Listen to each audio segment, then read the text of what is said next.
Chapter 709. Huang Gai was the most shocked by Guan Yu's death. The trussed-up Huang Gai's face grew darker when he saw Guan Yu's head. The inhuman overlord before him was truly merciless. He killed without batting an eyelid. Huang Gai was worried that he would be asked, "Are you willing to surrender?" If he shook his head would roll to the ground. Even a veteran like Huang Gai couldn't take it anymore. He was ready to surrender. As long as there's life, there's hope. Huang Gai did not want to end up like Guan Yu, who had his head chopped off cleanly. Unexpectedly, Ouyang Shuo didn't ask whether Huang Gai surrendered or not. Instead, he smiled and said apologetically, "Lu Su and the others are currently being held in prison. Old General, I'll have to trouble you to stay with them for now." Ouyang Shuo cupped his hands slightly. When Huang Gai saw this, he felt a chill run down his spine. This person's face-changing technique was truly one of the best in the world. He'd just beheaded Guan Yu, and now he was putting on an act of respecting the wise. Even so, Huang Gai was inwardly pleased. He and Guan Yu were both prisoners of war, but the difference in treatment was like heaven and earth. Didn't this mean that Huang Gai was more favored? It had to be said that the ancients were very fond of respecting the wise. Huang Gai heaved a sigh of relief in his heart, and his anxious heart finally calmed down a little. It seemed that they'd escaped for the time being. Lu Su and the others were still alive. Huang Gai's despairing thoughts were instantly revived. 20 minutes later, Huang Gai met Lu Su, Lu Meng, Zhou Tai, and Gan Ning in the Dragon Head prison. The 5 generals looked at each other, then at each other. In the end, they could only smile wryly. The River East Navy had been wiped out in one fell swoop. The 5 of them were brothers in the same boat. The appearance of the cannons taught Lu Meng and the other generals a vivid lesson. In the face of such a great killing weapon, they had almost no ability to fight back. Their defeat was inevitable. "I wonder how the war is going on with the governor," Lu Su sighed. They'd been treated like honored guests for the past few days. Unfortunately, the defeated generals weren't in the mood to enjoy themselves. They'd been worrying about the war in the River East. When he saw Huang Gai, he was even more worried. Zhou Yu's army was the only turning point. "Don't worry, the governor is a godly man. He'll crush that traitor." Gan Ning was Zhou Yu's biggest fan. "I hope so." Lu Su wasn't as optimistic as Gan Ning. He was keenly aware that the mutants were the main characters in this battle. The direction of the war was no longer dictated by the will of the natives. In fact, this was the norm in later battles. In the second half of the 3rd year of Gaia, the overlords of the wilderness that gradually rose to power were about to wield greater authority. The Battle of Chibi was a watershed. The inhuman army far outnumbered the natives, so they naturally wouldn't be at the mercy of the natives. The Chibi ambush was planned by Xiong Ba and the others from the very beginning. After that, he just went through the formalities and informed Zhou Yu, Lu Su, Huang Gai, and the others. He didn't ask for their opinions at all. As the battle progressed, Lu Su and Huang Gai had to cooperate with the mutant army and rush to Chibi. As a result, the ambush that Xiong Ba and the rest of them had carefully designed came to an abrupt halt in Shanghai City's unconventional decapitation operation before it was carried out. Lu Su, Huang Gai, and the rest of them were also trapped. If the plot had continued, even Liu Bei would have fallen into the trap. The natives had been in a passive position throughout the entire process. They could no longer control the overall situation. They could no longer act as they had in previous battles, where the mutant army could only support them. Even the impending Battle of Jiangling was the same. The decisive battle was actually a confrontation between the mutant armies. Be it Zhou Yu from Sun Lu's camp or Cao Cao from Cao Cao's camp, all of them played the role of a commander. At this moment, Zhou Yu had no choice but to attack Jiangling. Di Chen could command the mutant army and attack Jiangling on his own. To tell the truth, Di Chen didn't think much of Zhou Yu's army of tens of thousands. This was the helplessness of the natives. Zhou Yu and the others had been coerced. In a sense, Cao Cao's agreement to resist Zhou Yu's army at Jiangling was also the result of Ouyang Shua's influence. Even without Xiaoheng, Ouyang Shua had other ways to achieve his goal. The mutant representatives on the battle map were becoming more and more prominent. This was the embryonic form of a future leader. Of course, the prerequisite was that the mutant representatives had enough prestige among the lords participating in the battle. Whether it was Ouyang Shua or Di Chen, both of them obviously fulfilled this condition. The only hidden danger was that Cao Cao's mutant army was without a leader after Ouyang Shua left Jiangling. With the interference of South of Rosy Clouds and the others, the situation had become even more complicated. Both Bai Hua and Feng Qiuhuang were unable to control the situation. This was something that Ouyang Shua had overlooked. Even if Ouyang Shua had thought of it, he had no other way. If Ouyang Shua wasn't there to oversee the battle at Dajiang, Zheng He and Jia Su, who were unfamiliar with each other, would have been unable to predict what would have happened. Dragon Head War Room. Zheng He and Jia Su were in charge of the aftermath, so there was no need for Ouyang Shua to worry. After sending off Huang Gai, Ouyang Shua met with the Siege Lion alone. The atmosphere was somewhat awkward the moment they met. Big brother. The Siege Lion hesitated. Ouyang Shua glanced at the Siege Lion and said frankly, "You chose Sun Lu's camp. To be honest, I didn't expect this before the battle started." Big brother, this. The Siege Lion wanted to explain. Ouyang Shua waved his hand. "You don't need to explain. I've already said that it's up to you to choose which camp you want. I won't interfere. The only thing I'm unhappy about is why didn't you inform me beforehand?" Ouyang Shua was the leader of the Alliance of Mountains and Seas. He was their big brother. The Siege Lion and the others had chosen different camp.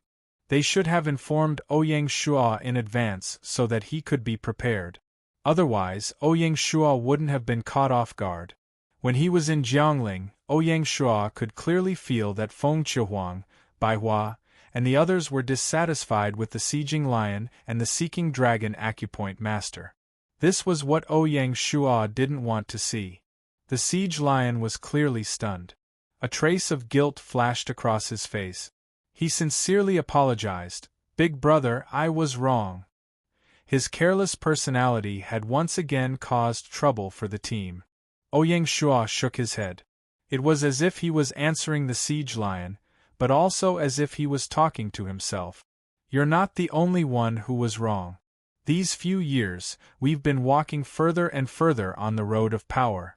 I'm afraid we've already lost ourselves. Being addicted to power, indulging in ambition, and having an inflated ego, these are all sins. Since we've committed a sin, we have to bear it." These words were indeed spoken from Ouyang Shua's heart. The rebellion of the Seeking Dragon Acupoint was not like what Ouyang Shua had shown. It didn't affect him much. These thoughts had always been hidden in Ouyang Shua's heart. Only when he saw the Siege Lion did Ouyang Shua express his feelings. "Big brother." The Siege Lion's eyes turned red from Ouyang Shua's words. "Do you still remember how frivolous we were back then? Do you still remember the promise we made back then?" Thinking of this, the Siege Lion immediately couldn't control his emotions.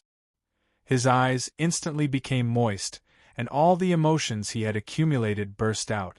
Seeing this, Ouyang Shua remained silent. The large guest room was immersed in a sorrowful atmosphere. Two people with power faced their hearts and touched the forbidden area that they didn't want to touch the most. Inside the forbidden area, it was a bloody and miserable scene. To Ouyang Shua, this was a rare experience. Until now, Ouyang Shua couldn't clearly say how much of the reason he roped in the Seeking Dragon Acupoint experts was because of friendship, and how much of it was because of benefits. In his previous life, from the moment he was betrayed by his big brother Song Pu, the two-faced Azura, who believed in brotherhood, had already died. What was left was a soul that no longer trusted. This soul was like a lonely ghost that wandered in the desolate depths of his heart. In this life, Ouyang Shua could whitewash his brotherhood. He could disguise it as family, and he could embellish it with love. But in the end, he couldn't escape his endless pursuit of power and ambition. Perhaps only supreme power could make Ouyang Shua feel a trace of security. That kind of Ouyang Shua was the real Ouyang Shua. Taking off the gorgeous clothes, what was left was only a miserable soul, a soul that staked everything on one throw, a soul that was no longer complete. At the same time, it was also a lonely soul. The only thing that didn't change was the affection he had for Bing. This purest familial affection became the only fulcrum that supported Ouyang Shua step by step until now. Because of its pureness, there was no need to whitewash it, which made it even more powerful. Some people said that every ruler who strives forward has a base in their heart, which is the source of all their power. The base in Ouyang Shua's heart was this unchanging protection. However, such a base was obviously not complete. The trauma of the betrayal in his previous life had not really been healed with the passage of time. There was always such a knot in Ouyang Shua's heart. Until today, Ouyang Shua was shocked to find that this knot had quietly grown into his inner demon. If he didn't get rid of the inner demon, it would be difficult to become a true expert. It seems that after the war, I have to find time to completely cut off the inner demon of my previous life, Ouyang Shua thought. In the 3 years of playing the game, Ouyang Shua seemed to have unconsciously and deliberately avoided contact with the Liangshan mercenary group. This was the inner demon. It was a subtle and silent influence. Ouyang Shua glanced at the siege lion opposite him. It had grown up after all. It quickly collected its emotions and didn't really cry in front of Ouyang Shua. Speaking of which, Ouyang Shua really had to thank this little brother today. Otherwise, the deeper the inner demon was, the more terrifying it would be when it completely broke out one day. P.S. Sheng Xiao's WeChat official account has been opened. Search for Sheng Xiao Swordsman on the official account to add him. It will constantly update various settings, gossip and news, etc., asking for attention, asking for fans. Chapter 710. While Ouyang Shua was having a heart-to-heart talk with the siege lion, Zheng He walked in. "My lord, lord of the siege lion." Zheng He bowed to Ouyang Shua and said in a low voice, "My lord, I just got the information from the prisoners of war. Huang Gai's army should have arrived at the Red Cliff 3 days ago. It was the lord of the siege lion's suggestion to join up with Liu Bei's army. That is why we were delayed for a few days." Zheng He didn't finish his sentence. Clearly, the delay made by the siege lion for a few days was crucial to the war. Ouyang Shua looked at the siege lion in front of him and nodded. Zheng He tactfully retreated. The siege lion might have realized that what he had done had already been discovered. Ouyang Shua smiled and said, "Let's not talk too much. You have done me a big favor and I will give you something in return. I will let you take the captured Huang Gai's army and Guan Yu's army back. You can take them back to the Dongting Lake and continue to take the Wuling County." Thank you. The siege lion was excited. On the map, lords could capture native soldiers of the opposing side. However, it was difficult to control them. After all, time was limited and people's hearts were hard to make up. Even if the surrendered soldiers could go to the battlefield, Ouyang Shua wouldn't dare to use them. If they suddenly turned against him on the battlefield, it would be a big joke. On the contrary, it would be much easier to control lords of the same side.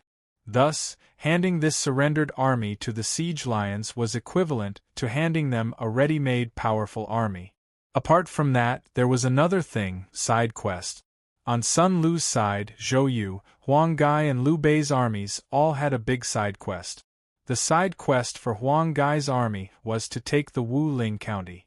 Therefore, if the siege lion could complete Huang Gai's unfinished quest, not only could it gain a lot of contribution points in the process of taking the Wuling County, it could also get generous rewards. How could the siege lion not be excited? This war was a blessing in disguise for the siege lion. He was very glad that he had made the right choice.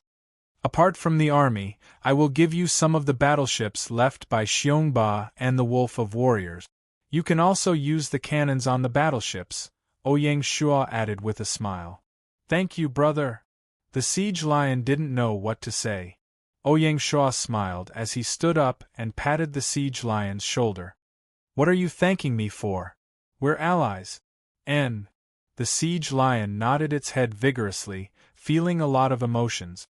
Go, prepare to depart immediately. Remember, you must enter the Wuling County before Liu Bei's army passes by the Dongting Lake. Don't run into them on the way. That would be embarrassing, Ouyang Shua warned. Big brother, don't worry. I know what I'm doing. That's good. Ouyang Shua also believed that the siege lion would handle it well. Before the siege lion left, he wanted to say something but hesitated. When he reached the door, he couldn't help but turn his head and say, Big brother. Xuanlong was just confused for a moment. He didn't have any other thoughts. Ouyang Shua's eyes narrowed. It seemed like the friendship between the sieging lion and the seeking dragon acupoint wasn't shallow. Don't worry, I will take care of it. Ouyang Shua smiled. All right. The siege lion's smile was a bit forced. He sighed inwardly and turned to leave.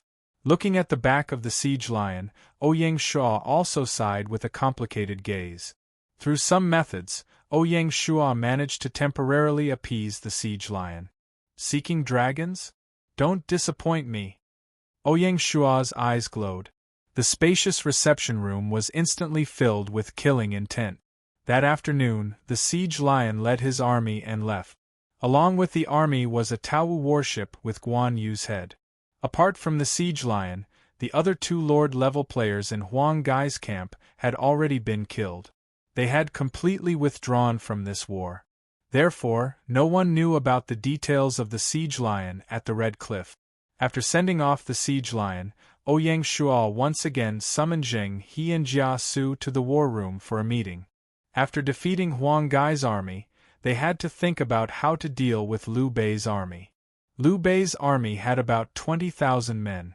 In addition to the 50,000 dissimulated army, the total number of soldiers was 70,000. Moreover, Zhuge Liang was in the army. Ouyang Shua wouldn't underestimate the army. Apart from that, the strategic plan for occupying the Red Cliffs had to be laid out.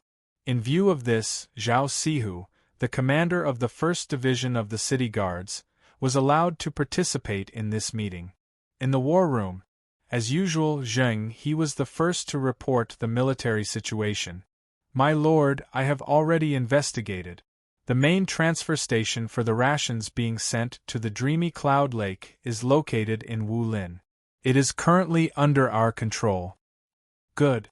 Ouyang Shua was very satisfied with Zheng He's efficiency. We have seized a large amount of rations from the granary in Wulin. At the same time, according to the information obtained from interrogating the rations officer, a batch of rations was urgently sent to the Dreamy Cloud Lake 3 days ago. Zheng He continued, what is unusual is that they had already sent a batch of rations 5 days ago. According to normal arrangements, the rations should be sent once every 5 days. In other words, the latest batch of rations was urgently requested by the frontline army, Zheng He added. Mister, what do you think? Ouyang Shua asked Jia Su. Jia Su clearly knew about this as well. He said, if I am not wrong, a war is about to break out in Jiangling. That is why the frontline army requested for rations to be sent urgently in case of emergency. Mister, do you think that Zhou Yu can break into Jiangling City? Ouyang Shua asked. It is hard to say. Jia Su frowned. As mentioned before, the mutant army was the main force in this war. Jia Su had no idea what Di Chen and the rest would do. After all, no matter how good a strategist was, it would be useless if he did not understand the enemy. However, judging from the current situation, Zhou Yu's army probably has some trump card. Otherwise, they would not have requested for an emergency rations and attacked Jiangling with confidence. Jia Su stated his judgment. The Zhou Yu that Jia Su knew was definitely not a reckless person. Sometimes, a strategist's view of the big picture was very important. Jia Su was like this. From some clues, he could faintly feel that the war at Jiangling would cause some wave. In fact, Ouyang Shua also felt a trace of unease. Through the clouds, Ouyang Shua could faintly feel that a huge blood cloud was gathering in the sky above Jiangling City. Boundless murderous intent filled the air. This was definitely not a good sign. Jiangling City was probably going to be covered in white bones. The war at Jiangling is out of our reach. We can't deal with it for now. Ouyang Shua collected his emotions and continued, "What we can do is follow the plan and cut off Zhou Yu's army's rations. Don't worry, Lord. This general has already made the arrangement."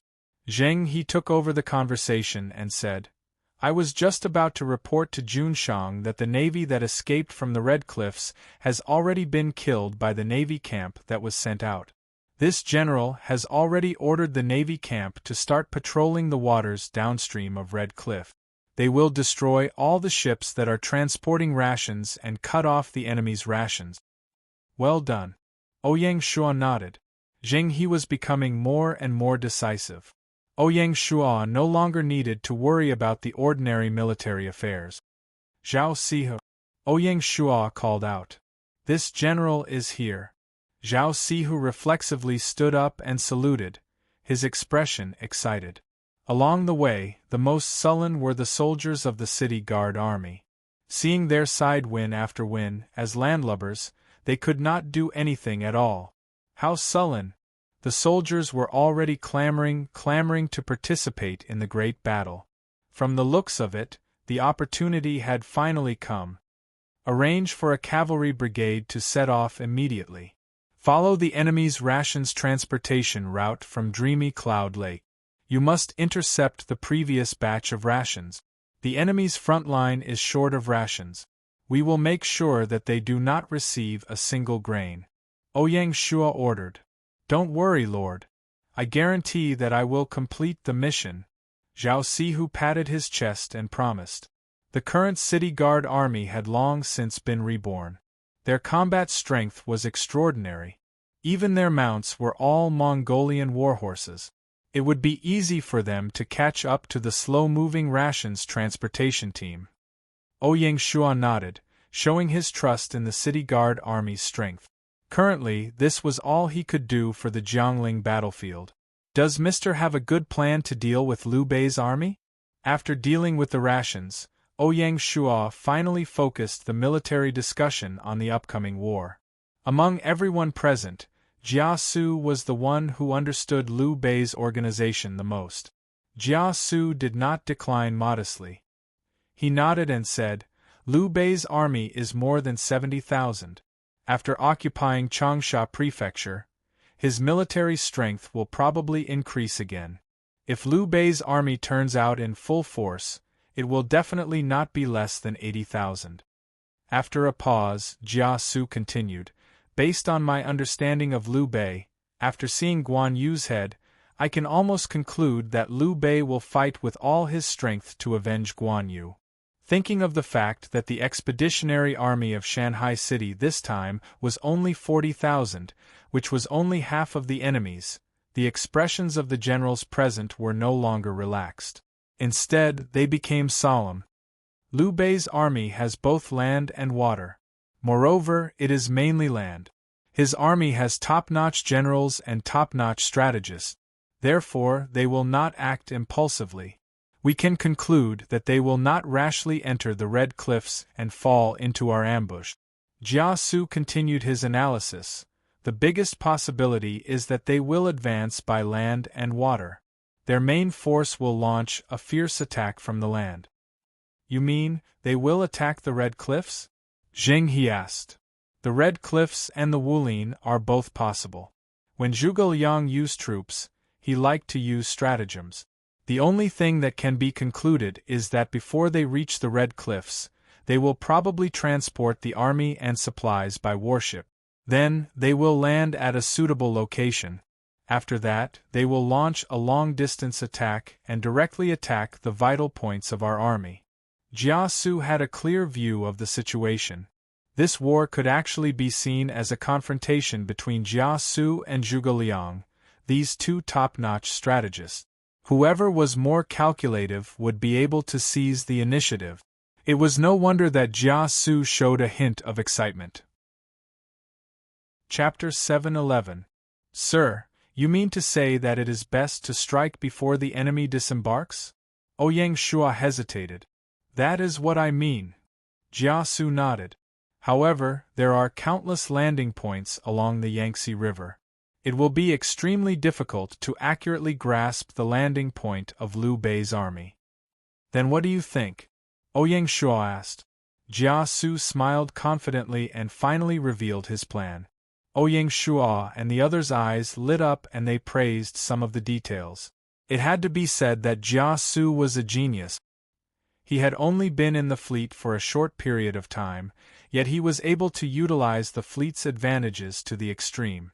The military meeting came to an end in the evening. Go and prepare.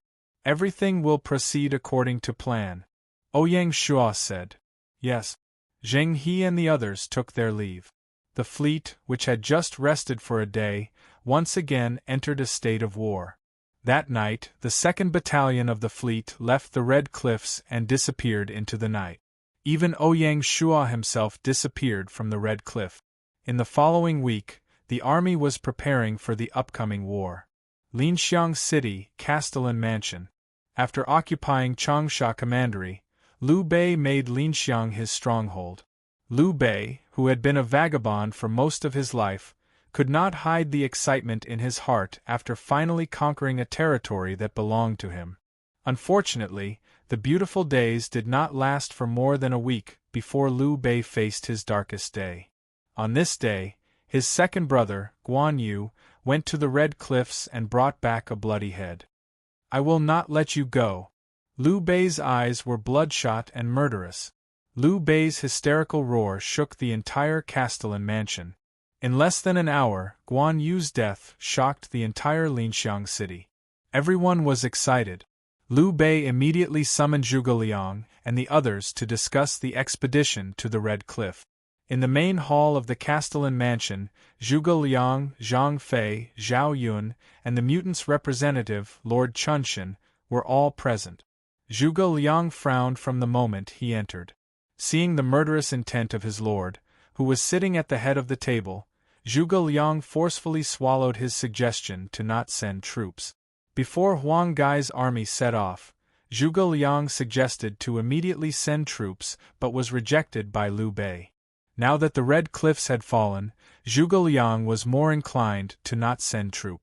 Firstly, Changsha County had just been occupied, and the people were not calm. Secondly, the Red Cliffs had already become a whirlpool of war. The most rational thing to do was to bide their time. Zhuge Liang speculated that the enemy guarding the Red Cliffs must have seen through this as well. That was why they wanted to offer Guan Yu's head with both hands to provoke Liu Bei into attacking. Just based on this point, Zhuge Liang had no choice but to be cautious. Seeing the expression on his lord's face, Zhuge Liang knew that he would never be able to stop his lord from sending troops.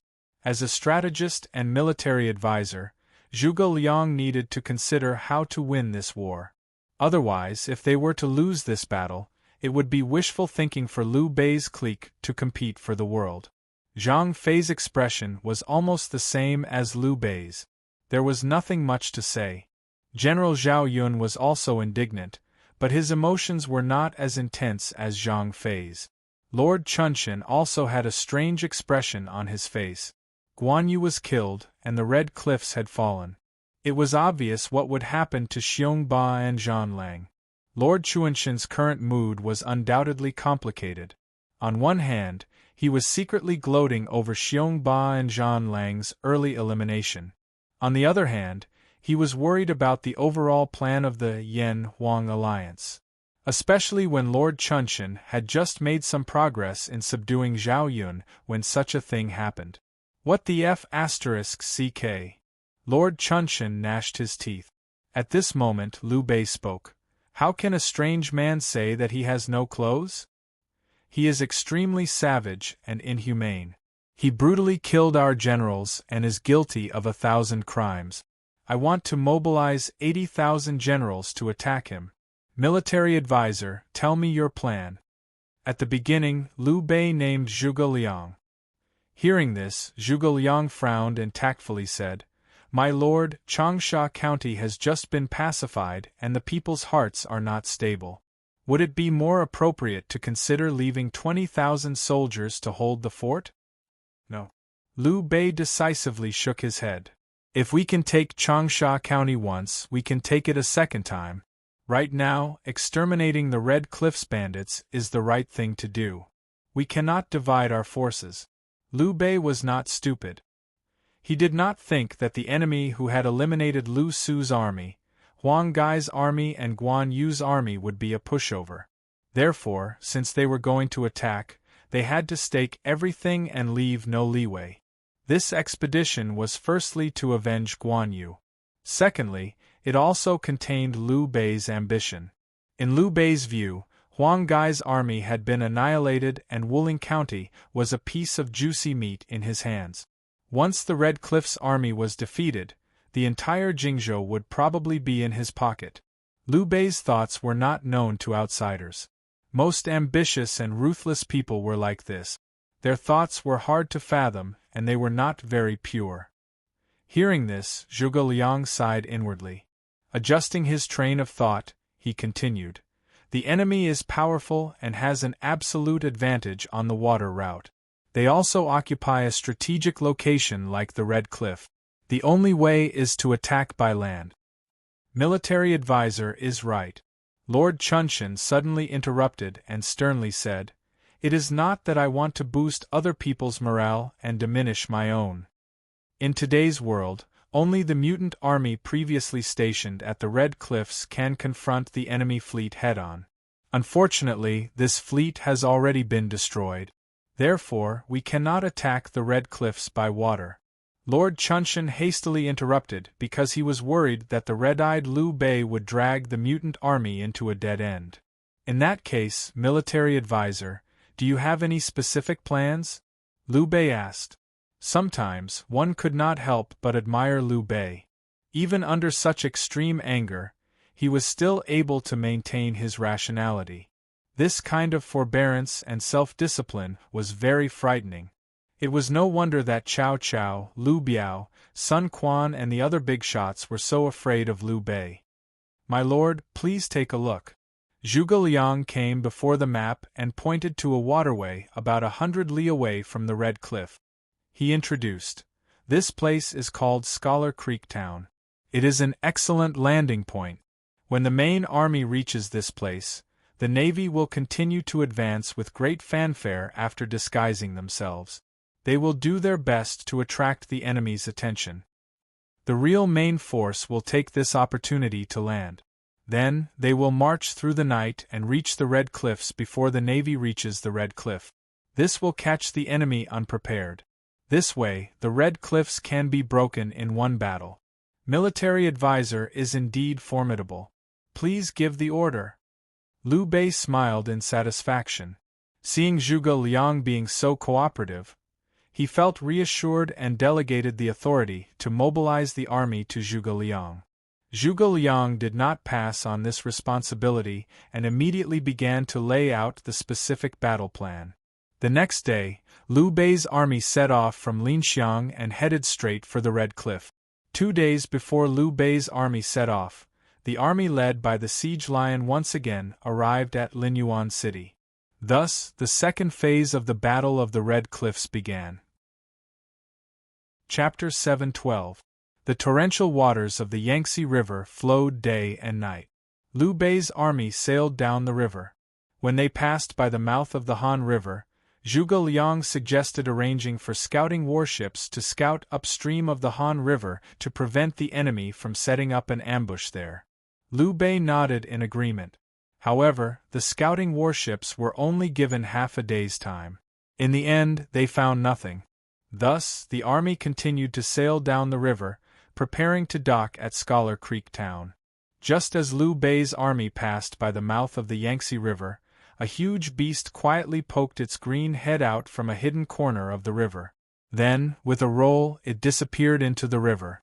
The huge green beast swam against the flow of the Han River, moving as fast as the wind. After swimming for half a day, it arrived upstream of the Han River. On the surface of the river, the 2nd Naval Battalion of Shanghai City's fleet was secretly stationed there. Crash! The huge beast leaped out of the water and soared, landing steadily on the flagship. A young general was waiting on the deck. When he saw the huge beast, he smiled and stroked its head, asking, "Did they just pass?" The huge beast could actually understand human speech. It nodded. "Good. Go and play." The young man patted the huge beast's head again. Nien, the huge beast flopped and once again disappeared into the river. The young man retracted his gaze and turned to look at the commander of the naval battalion. "You heard everything? Don't worry, my lord. With our speed, if we set off now, we will definitely arrive at the ambush location within the specified time." The general's expression was solemn and somewhat excited. The young man nodded. "Then let's act according to the plan." "Yes, my lord." After giving his instructions, the young man moved to the side of the deck, where an aircraft was docked. Naturally, the young man was Ouyang Shuo. With Little Qing keeping watch day and night, Liu Bei's navy was completely under Shanghai City's control.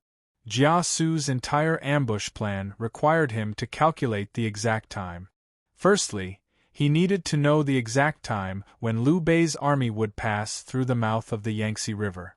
Secondly, he needed to inform the Red Cliff Navy in time. Only then could he coordinate everything. If he failed, all his previous efforts would go to waste. Jia Su's secret weapon was the pseudo-aircraft that was transported along with the fleet. Ouyang Shuo inserted the purple magnetite stone hanging around his neck into the groove of the pseudo-aircraft. The mysterious patterns on the surface of the aircraft immediately shone with blue light, as if a huge beast had awakened. The aircraft rose into the air and disappeared into the horizon. Ouyang Shuo piloted the mimicry flying device all the way down the Han River, past the mouth of the Yangtze River, and turned south, heading towards the Red Cliff. After flying for less than an hour, they saw Liu Bei's army sailing on the river. "Got you!" Ouyang Shuo smiled faintly as he steered the flying device away from the Yangtze River and entered the Cloud Dream Pool on the west side. He deliberately made a semicircle around the Red Cliff. 2 hours later, the aircraft slowly landed on the Chibi Dragon Prime. "My lord!" Upon receiving the news, Zheng He came out to welcome him. "The target has appeared. Let's set off." Ouyang Shuo didn't beat around the bush. "Understood." Zheng He's spirit was lifted. He immediately commanded the army to leave the Red Cliff. Just like that, Shanghai City's fleet, one at the front and one at the back, firmly locked Liu Bei's army on the Yangtze River. On the morning of the 19th day of the campaign, on the deck of Liu Bei's flagship, Zhuge Liang stood in the wind. Pointing at the river ahead, he said with a smile, "My lord, Scholar Creek Town is not far ahead." "Good." Liu Bei was in a good mood as they did not encounter any mishaps along the way. As long as the army successfully disembarked and quietly disappeared from the surface of the river, they would have half succeeded. At that moment the alarm sounded. Hearing this, Liu Bei's heart trembled. What happened? My lord, enemy warships are catching up." The personal guard's voice trembled slightly. "What?" When Liu Bei heard this, he turned his head and saw a huge fleet of ships sailing towards them. The Golden Dragon flag hung on the fleet was dazzling. "It's Shanghai City's fleet," Lord Chunshan said with a grave expression. "How could this be?" Liu Bei's face turned pale. He regretted listening to his military advisor and investigating more carefully. "Military advisor, what should we do now?" Liu Bei asked Zhuge Liang. Zhuge Liang was calm. "My lord, don't be impatient. Looking at the fleet ahead, there aren't many of them. They must be a division of the enemy.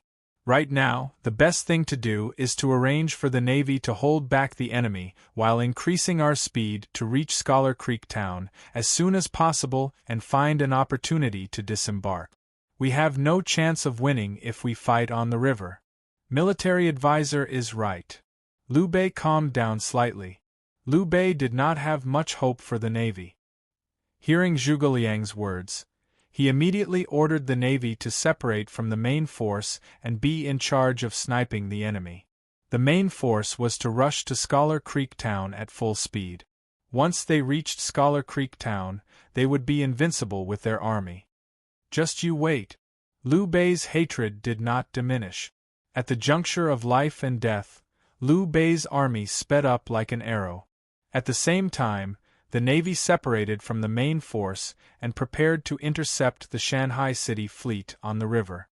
Fire! The Shanghai City Fleet did not hesitate and immediately fired their ultimate move. Boom! Boom! Boom! Cannons roared on the river again. The Navy left behind by Liu Bei was basically a suicide squad, or rather, cannon fodder. In front of the powerful Shanghai City Navy, they were powerless to retaliate. In less than half an hour, the suicide squad was completely wiped out. Unfortunately, a large number of warship wreckage blocked the Yangtze River. As such, the Shanghai City Fleet had no choice but to stop and clean up. Damn it! The commander of the Navy had an ugly expression on his face. If his lord's plan was delayed because of this, he would not be able to keep his head. Quick, clear a path. However, the warship wreckage was extremely large. It was not that easy to clear it. The anxious Yingzheng could only helplessly watch the enemy slowly disappear from his sight. On the flagship of Liu Bei's army. Hearing the sounds of cannons behind them, Liu Bei and Zhuge Liang had grim expressions. Seeing how the Navy could not even withstand a single blow from the enemy, their hearts were pounding. Now that they thought about it, Lord Chuanshan's words were not exaggerated at all. For a moment, Liu Bei felt regret. He regretted being so impulsive and mobilizing his army. Fortunately, we managed to escape this disaster. Not far ahead, Scholar Creek Town was already in sight. Just as Liu Bei thought that he had escaped for the time being, an army slowly sailed over from the water ahead. The golden dragon flag hanging on the warship was especially eye-catching. Damn it! How did this happen? A hint of despair flashed in Liu Bei's eyes. No matter how he thought about it, he couldn't understand how he had fallen into the enemy's trap. Scholar Creek Town, which was less than a kilometer away, suddenly seemed out of reach. "My lord, the only thing we can do now is to fight to the death," Zhuge Liang said slowly. Forcefully landing at this time was tantamount to mass suicide. They had no chance against the enemy's cannons. Zhuge Liang could not understand how the enemy had grasped their whereabouts and how the fleets in front and behind had coordinated so seamlessly. Of course, no matter how powerful Zhuge Liang was, he could not predict the existence of the mimic aircraft and Little Qing. As the saying went, one wrong step led to many wrong steps. The existence of high-tech bugs was something that Zhuge Liang could not control. "Let's fight." Liu Bei's eyes narrowed, his voice somewhat hoarse. They had no way out on the river. Liu Bei's eyes were cold as he said in a cold voice, "I want them to know what kind of destructive power a group of people in despair can unleash." The order to fight to the death quickly spread throughout the army. Kill! Kill! Kill! For a moment, the sounds of killing shook the heavens and resounded through the clouds. At this moment, the Shanghai City Fleet finally caught up. The two fleets surrounded Liu Bei's army, making it impossible for them to move. The first to attack was Liu Bei's army. Zhuge Liang knew that the enemy had cannons and that they had no chance of winning in a long-range battle. The only way was to disregard the sacrifices and charge forward to engage in close combat. Only then could they fight for a chance of survival and break out of the encirclement. Kill! Countless warships flew toward the Shanghai City Fleet. On Dragon Head, Ouyang Shua saw the enemy's actions and smiled without saying a word. Jia Su was also full of confidence. As a top-notch tactician, how could Jia Su not predict the enemy's desperate attack? Over 200 Scarlet Horse boats suddenly rushed out from the rear. There were only a few soldiers on the Scarlet Horse boat. Upon closer inspection, they were all prisoners of war. In order to prevent these prisoners of war from speaking, their tongues had all been cut off. Naturally, this was done by Jia Su. Strangely, the Scarlet Horse boats did not have anyone steering them, but they charged toward Liu Bei's navy like arrows. The secret was in the Frogman team hiding in the water. This time, the amazing Frogman team acted as trackers, underwater. The densely packed Scarlet Horse boats pounced from the front and the back. The entire surface of the river was filled to the brim, leaving not a single gap. What are those things? Are they crazy? They are using these boats as vanguards. Kill them. Don't let them block the way. Liu Bei's army was in chaos. Countless arrows shot toward the Scarlet Horse boat. The prisoners of war tied up on the boats were killed by the arrows. Haha, they can't even withstand a single blow. Aren't they courting death? The victory in the first battle had effectively boosted the morale of the soldiers. Only Zhuge Liang had a solemn expression. He did not believe that the enemy would use such a childish tactic when they had cannons. The only explanation was that the boats were tricking him. Use the catapults to sink the boat. Don't let them get close, Zhuge Liang ordered. Liu Bei was stunned and asked, why? Do you think that the boats are tricking you? I can't say for sure. Zhuge Liang could not be sure. Upon closer inspection, the boats were empty. It did not seem like they were using fire to attack.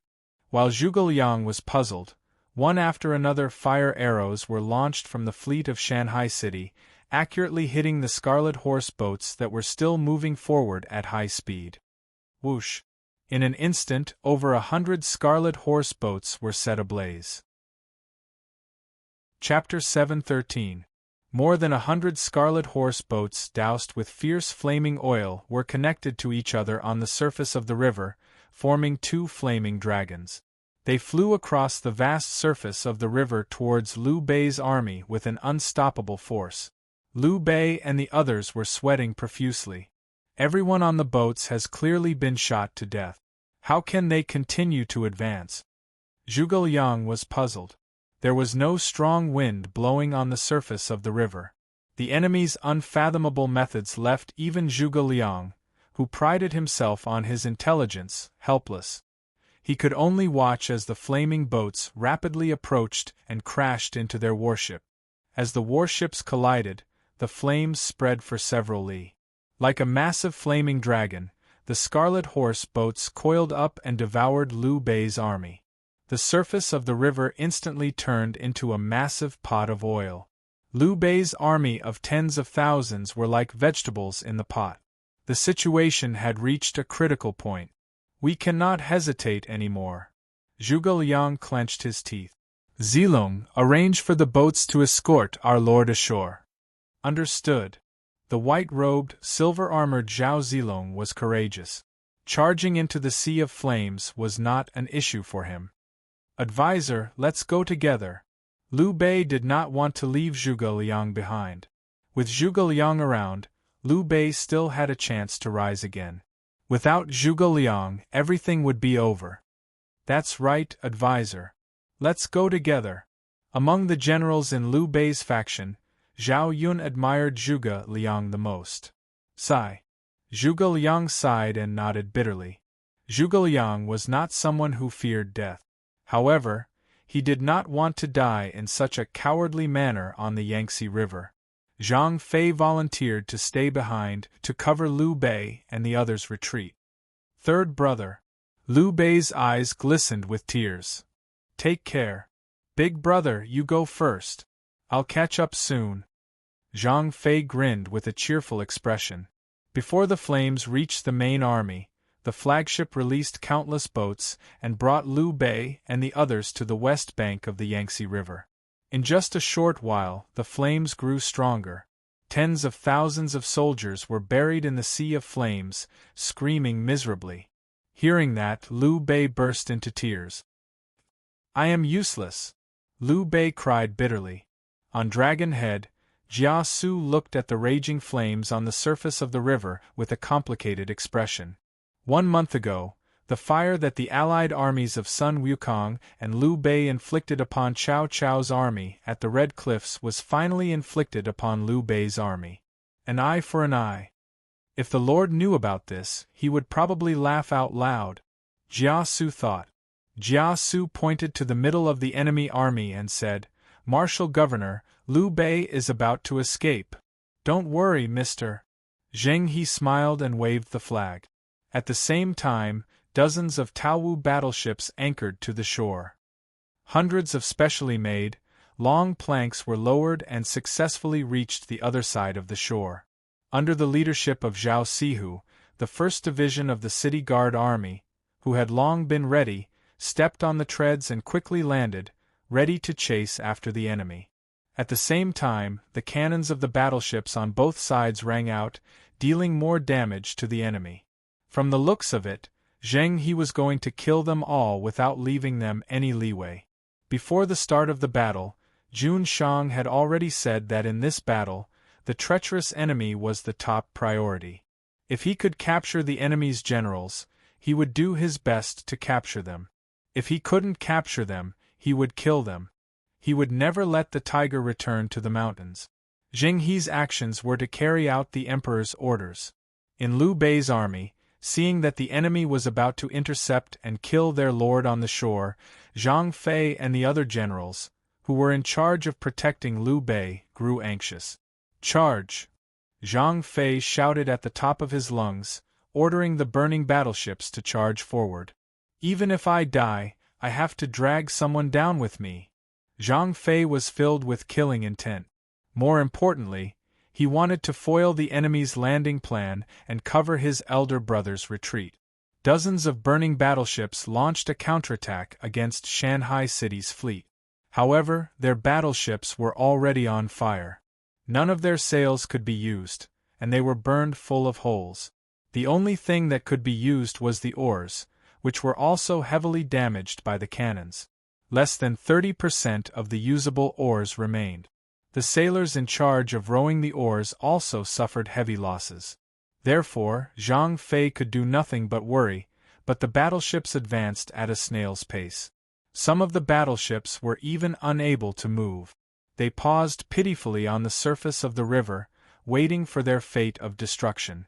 Seeing that the enemy was risking their lives to fight, Zheng He naturally wouldn't remain indifferent. The battleships at the forefront became the main target of Shanghai City's fleet. Hundreds and thousands of cannons were fired at them.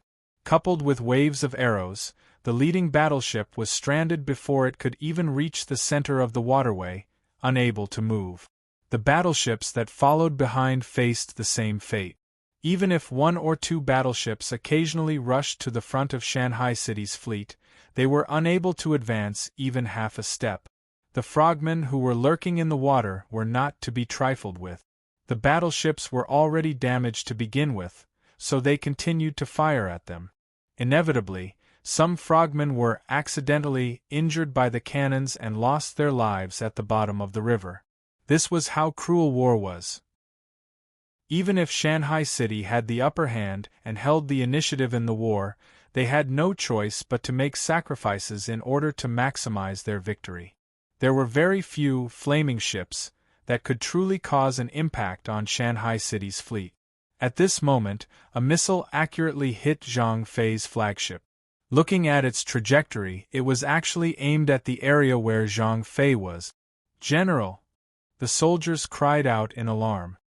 Hearing the cry, Zhang Fei instinctively looked up at the sky, only to see a black cannonball flying toward him. He wanted to dodge, but it was already too late. With a boom, the missile hit Zhang Fei, who was standing on the deck and commanding, at the speed of lightning. In an instant, blood and flesh splattered everywhere. Just like that, Zhang Ida, a fierce general of the 3 kingdoms, was blasted into pieces. "General!" When the surrounding soldiers saw this, their faces turned deathly pale.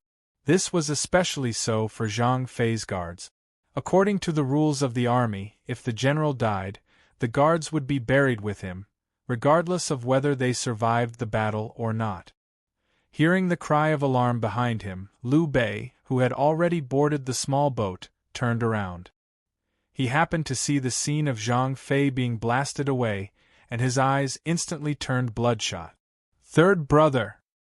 His voice was so shrill that it caused the expressions of those who heard it to change. Liu Bei's hatred for Shanghai City had already accumulated to its peak. It was not an exaggeration to say that it was a blood feud. The two great forces had already reached a point where they would not rest until one party was dead. Precisely because of this, Ouyang Shuo had to kill them all. "Master, let's go." Zhao Yun's eyes were also bloodshot, but he was still responsible for covering Liu Bei's escape. From the looks of it, there was still a bitter battle waiting for them on the shore. "Third brother!" Liu Bei wept bitterly, his voice choked with sobs. When the surrounding soldiers saw this, they were all moved. On the dragonhead, Ouyang Shuo had also seen the scene just now. With regards to Zhang Fei's death, Ouyang Shuo could only sigh. For a fierce general like Zhang Fei, just like Guan Yu, even if he was captured, he would never pledge loyalty to Shanghai City. In terms of capturing the hearts of the people, Liu Bei was truly a top talent. Putting aside Guan Yu and Zhang Fei, who were existences that could not be subdued, even Zhuge Liang, Zhao Yun, and the others were loyal to Liu Bei. Ouyang Shuo could not help but admire Liu Bei's methods. Rather than being beheaded, Zhang Fei's current way of dying was more heroic. In the Battle of Red Cliffs, Ouyang Shuo's hands were stained with blood, and he became the nemesis of all historical generals. With Zhang Fei's death, the battle on the river gradually lost its suspense. The focus of the battle shifted from the water to the land. From the time they received the order to the time they all went ashore, it took Zhao Sihu and the city guards 40 minutes. After all, the shore was not a port, and it was very inconvenient for large warships to land. Just 10 minutes ago, Zhao Yun led over 3,000 soldiers to escort Liu Bei ashore, and they were retreating into the wilderness.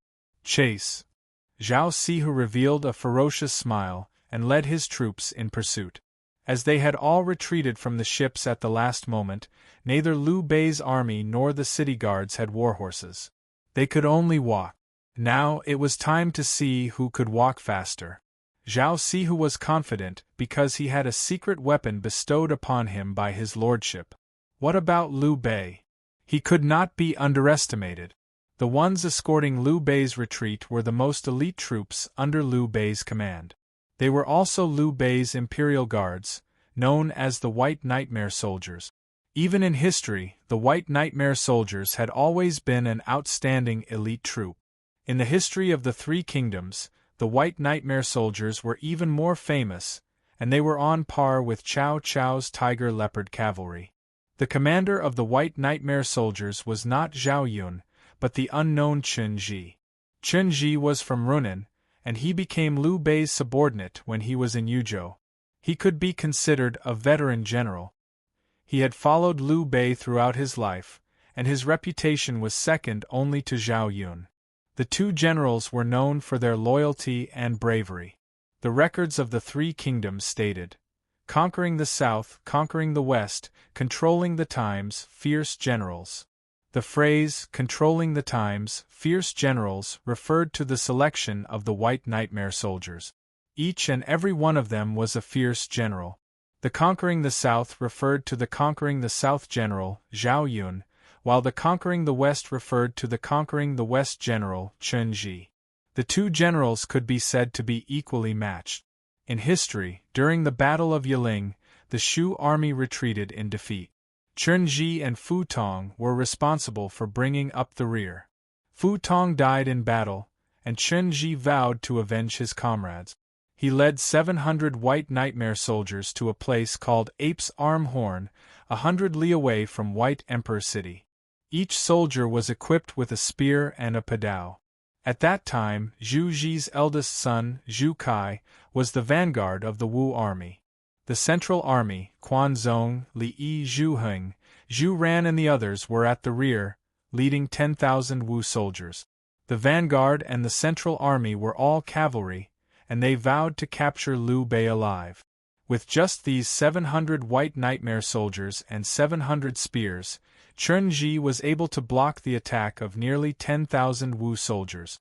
The might of the white nightmare soldiers and Chen Ji's valiance could be seen. The strange thing was that this fierce general of Shu did not even have a name in the romance of the Three Kingdoms. Chen Ji was a fierce general under Liu Bei's banner, second only to Zhao Yun. Luo Guanzhong respected Liu and demoted Chao, and wrote many fierce generals for the kingdom of Shu. The strength of these fierce generals had greatly surpassed the historical facts, so he could only be wronged by Chen Ji. Having Zhao Yun was enough of a model. When Luo Guanzhong was planning, he might have combined the two of them. Thus, the might of Chen Ji in the romance of the Three Kingdoms could only be seen in Zhao Yun's shadow. A general was thus submerged in the romance of the Three Kingdoms.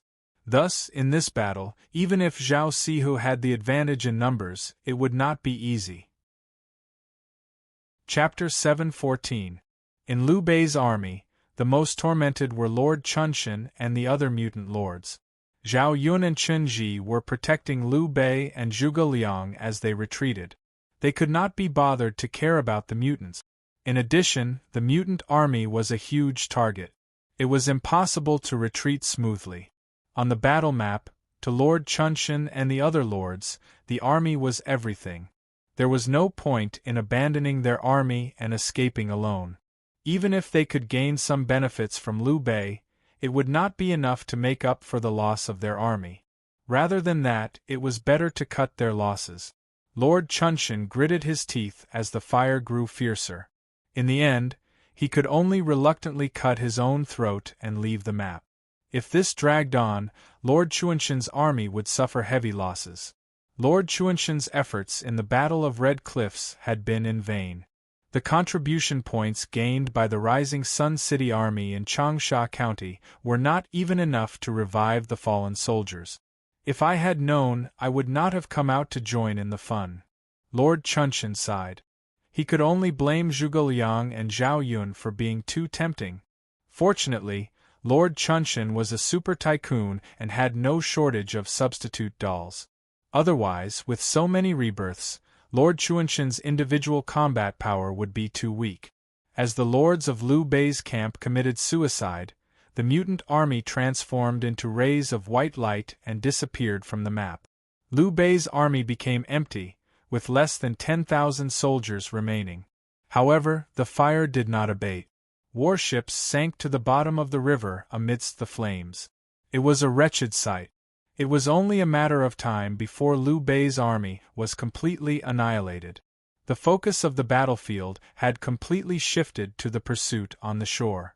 Regardless of the outcome of the pursuit, Liu Bei's army had lost the ability to contend against Shanghai City's fleet. The natural stronghold of the Yangtze River was now in the hands of Shanghai City's fleet.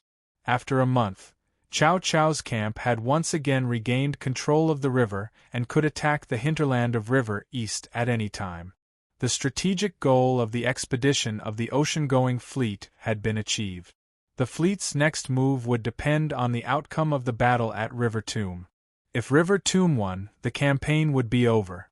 If River Tomb lost, they would be entangled for a while longer. Ouyang Shua had already set his sights on River East Zhouyu.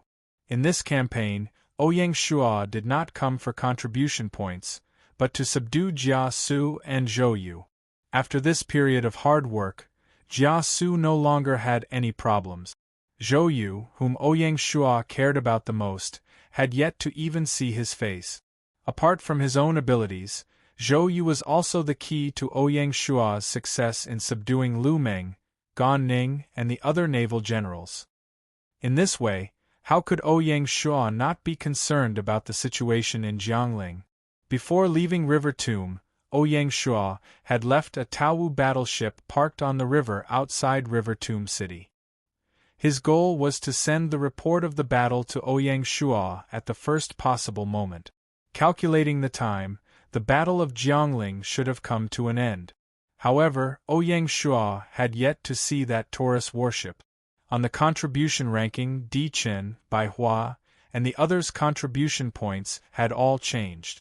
It was obvious that the battle in Jiangling was very intense. It was impossible for Ouyang Shua to predict the outcome of the battle in River Tomb just based on the changes in the rankings. It just so happened that the military contribution leaderboard had been quiet for the past 2 days.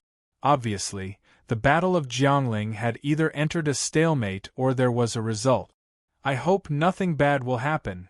Ouyang Shua looked in the direction of Jiangling and felt a little uneasy in his heart. His line of sight shifted to the wilderness on the west bank of the Yangtze River. After the troops had gathered, Zhao Sihu took out a talisman and grinned. Military talisman O.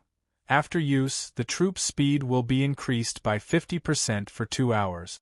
With the talisman bestowed by the Lord, Zhao Sihu had the confidence to catch up to the enemy.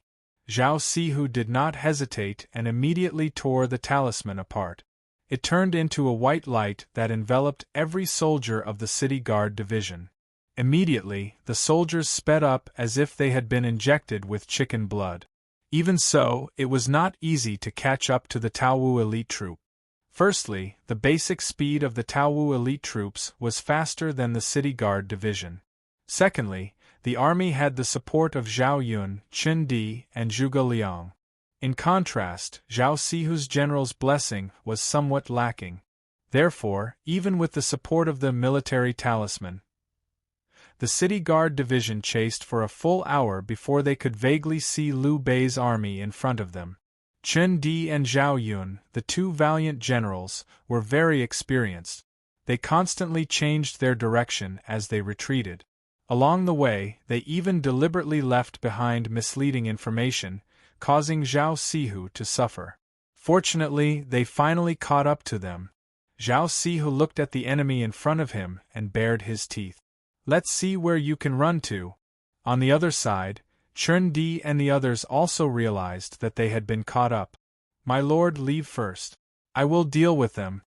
At the crucial moment, Chen Di stepped forward and requested to bring up the rear. Be careful. At this time, Liu Bei had already calmed down and immediately allocated 1,000 Taowu elite troops to Chen Di. Among the heroes of chaotic times, not a single one of them was a wishy-washy person at the crucial moment. In history, Chen Di led 700 Taowu elite troops and stopped the 10,000-strong army of Dong Yuwu. Liu Bei just did not know if this 1,000 elite troops could stop the 10,000 City Guard Division. After a while, the City Guard Division caught up. When Zhao Sihu saw that the enemy only left 1,000 to bring up the rear, he looked displeased. Humph, how arrogant! Immediately, Zhao Sihu wanted to split his troops to chase after Liu Bei's army. Zhao Sihu was very clear that Liu Bei and the others in front were the real big fish. This time, Zhao Sihu was holding back a wave of energy. He wanted to make a great contribution to the Lord. Want to leave? Get through me first. Chen Di pointed the end of his spear at Zhao Sihu. Kill! 1,000 Taowu elite troops immediately formed a formation and blocked the path of the City Guard Division. If you want to die, I will grant your wish. When Zhao Sihu saw this, he glared at them. Kill them and end the battle quickly. Kill. Under Zhao Sihu's command, the City Guard Division was also a group of fierce tigers. Zhao Sihu had always been a man of action. Without any nonsense, he raised his saber and attacked. The cultivation technique he practiced was the 5 tigers breaking the gate saber, which the Lord bestowed upon him when he exterminated the evil Lion Ridge bandits in his early years. After 2 years of cultivation, Zhao Sihu's 5 tigers breaking the gate saber had reached the realm of mastery. His battle prowess was only a few steps away from breaking through to the king level. What he lacked was an opportunity for enlightenment. The large saber Zhao Sihu used was a purple gold-grade weapon meticulously forged by Oyezi. It was incomparably sharp. Therefore, Zhao Sihu bit Chen Di as soon as the battle started. The 2 fierce generals fought together. They were evenly matched, and it was hard for them to separate. Sand and stones flew everywhere. Saber chi crisscrossed and spear light flashed. It was hard for ordinary people to get close. Right at this moment, the rest of the soldiers also began to fight. The White Nightmare troops were indeed elite. 1 against 10, but they were only at a slight disadvantage. They were not suppressed by the City Guard Division. Of course, the City Guard Division was not the Dong Yuwu troops from back then. Not to mention anything else, just in terms of weapons and equipment, the two sides were not on the same level. Therefore, although the White Nightmare troops were strong, if they encountered the Divine Martial Guards, they would most likely fall. As the battle progressed, the City Guard Division gradually gained the upper hand. The White Nightmare troops were also fierce. The City Guard Division tried to break through the defensive lines several times to continue chasing Liu Bei, but they were beaten back every time. Each time, the White Nightmare troops gave it their all. Such morale and bravery was something that the current City Guard Division could not hope to achieve. The battle fell into a stalemate. The White Nightmare troops seemed to be on the verge of collapse, but they stubbornly held on. The longer this dragged on, the more disadvantageous it would be for the City Guard Division. By now, the military seal had long lost its effect. As Zhao Sihu carried Chen Di, he also took the time to observe the battlefield. The more he watched, the uglier his expression became. Just as the two sides were fighting, the sound of horse hooves came from behind. Turning around, it was Ouyang Shua personally leading the Divine Martial Guards to reinforce them. This time, the White Nightmare troops led by Chen Di were somewhat lacking. Under the combined forces of the Divine Martial Guards and the City Guard Division, they were beaten back again and again. In less than an hour, 1,000 White Nightmare troops were completely annihilated. In the nameless wilderness, 1,000 fierce warriors were slumbering here. In the end, only Chen Di was left, still fighting Zhao Sihu. It was a very tragic scene. "General Chen Di, are you willing to surrender?" Ouyang Shua asked. "Don't even think about it." Chen Di's reply was just as straightforward. He stabbed out with his spear, aiming for Zhao Sihu's life. Ouyang Shua heard this and sighed in his heart. He did not want to continue fighting, send General Chen on his way. Yes. Hearing this, Zhao Sihu slashed forward with his saber, parrying the spear and using the momentum to escape the battle. At the same time, the Divine Martial Guards on the periphery raised their divine armed crossbows and fired 10,000 arrows. In an instant, Chen Di was shot like a hedgehog and fell to the ground dead. After Chen Di died, he left behind a book. Ouyang Shua took a look and finally revealed a trace of a smile. White Nightmare Elite Troop Training Technique Manual. After using, master the White Nightmare Elite Troop Training Technique. This trip was not in vain. Ouyang Shua smiled. Let's go back.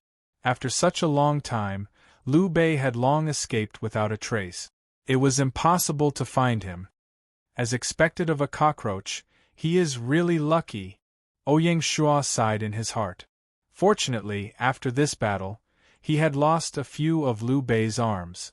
Just as Ouyang Shua led his troops back, a Bayan battleship sailed towards Shanghai City's fleet. "Who is it?" "Stop." The battleship was stopped by the fleet that was still cleaning up the battlefield. "We're on the same side."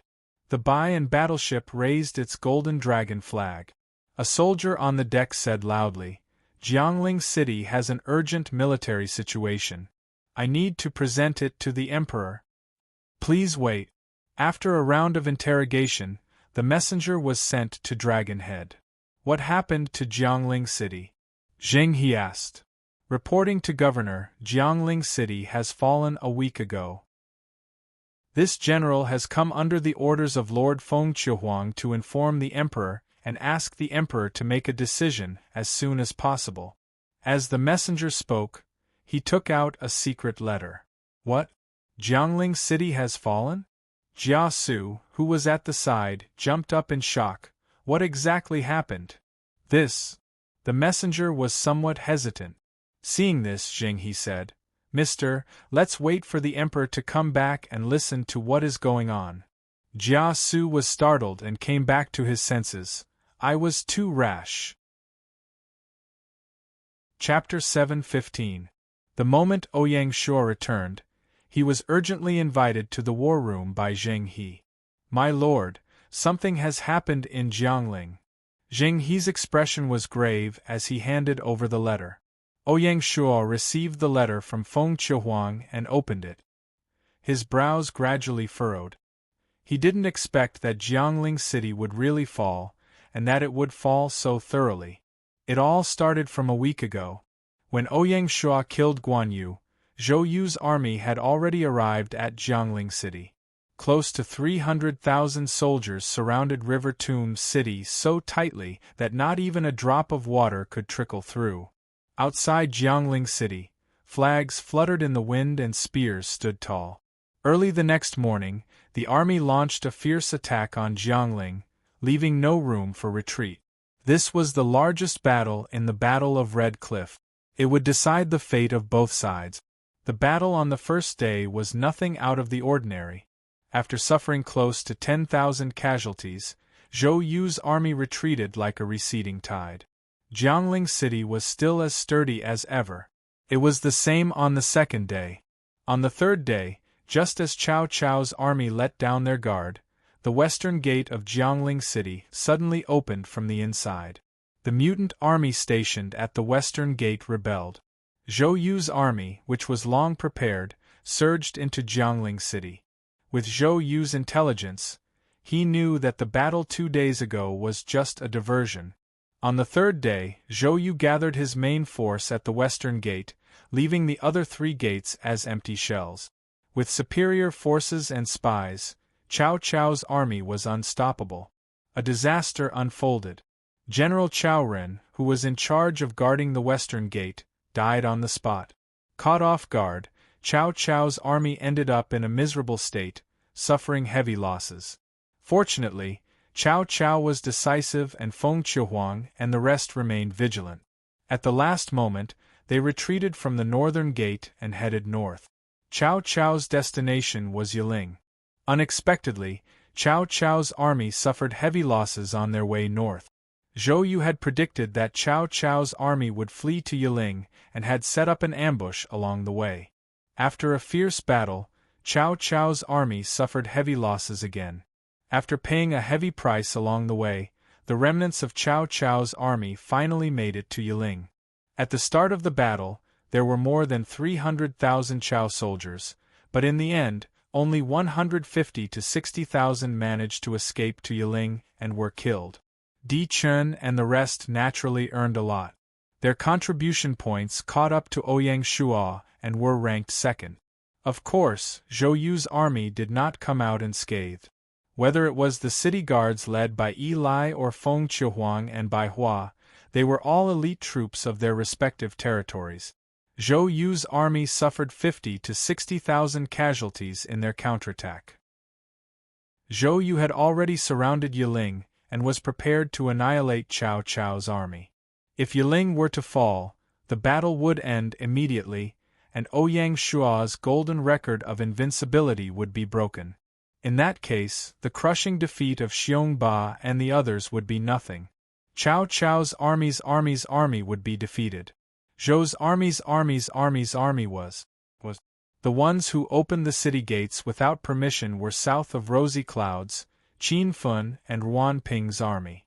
He didn't know what trick south of Rosy Clouds had used to gain Cao Ren's trust and let their army guard the west gate alone.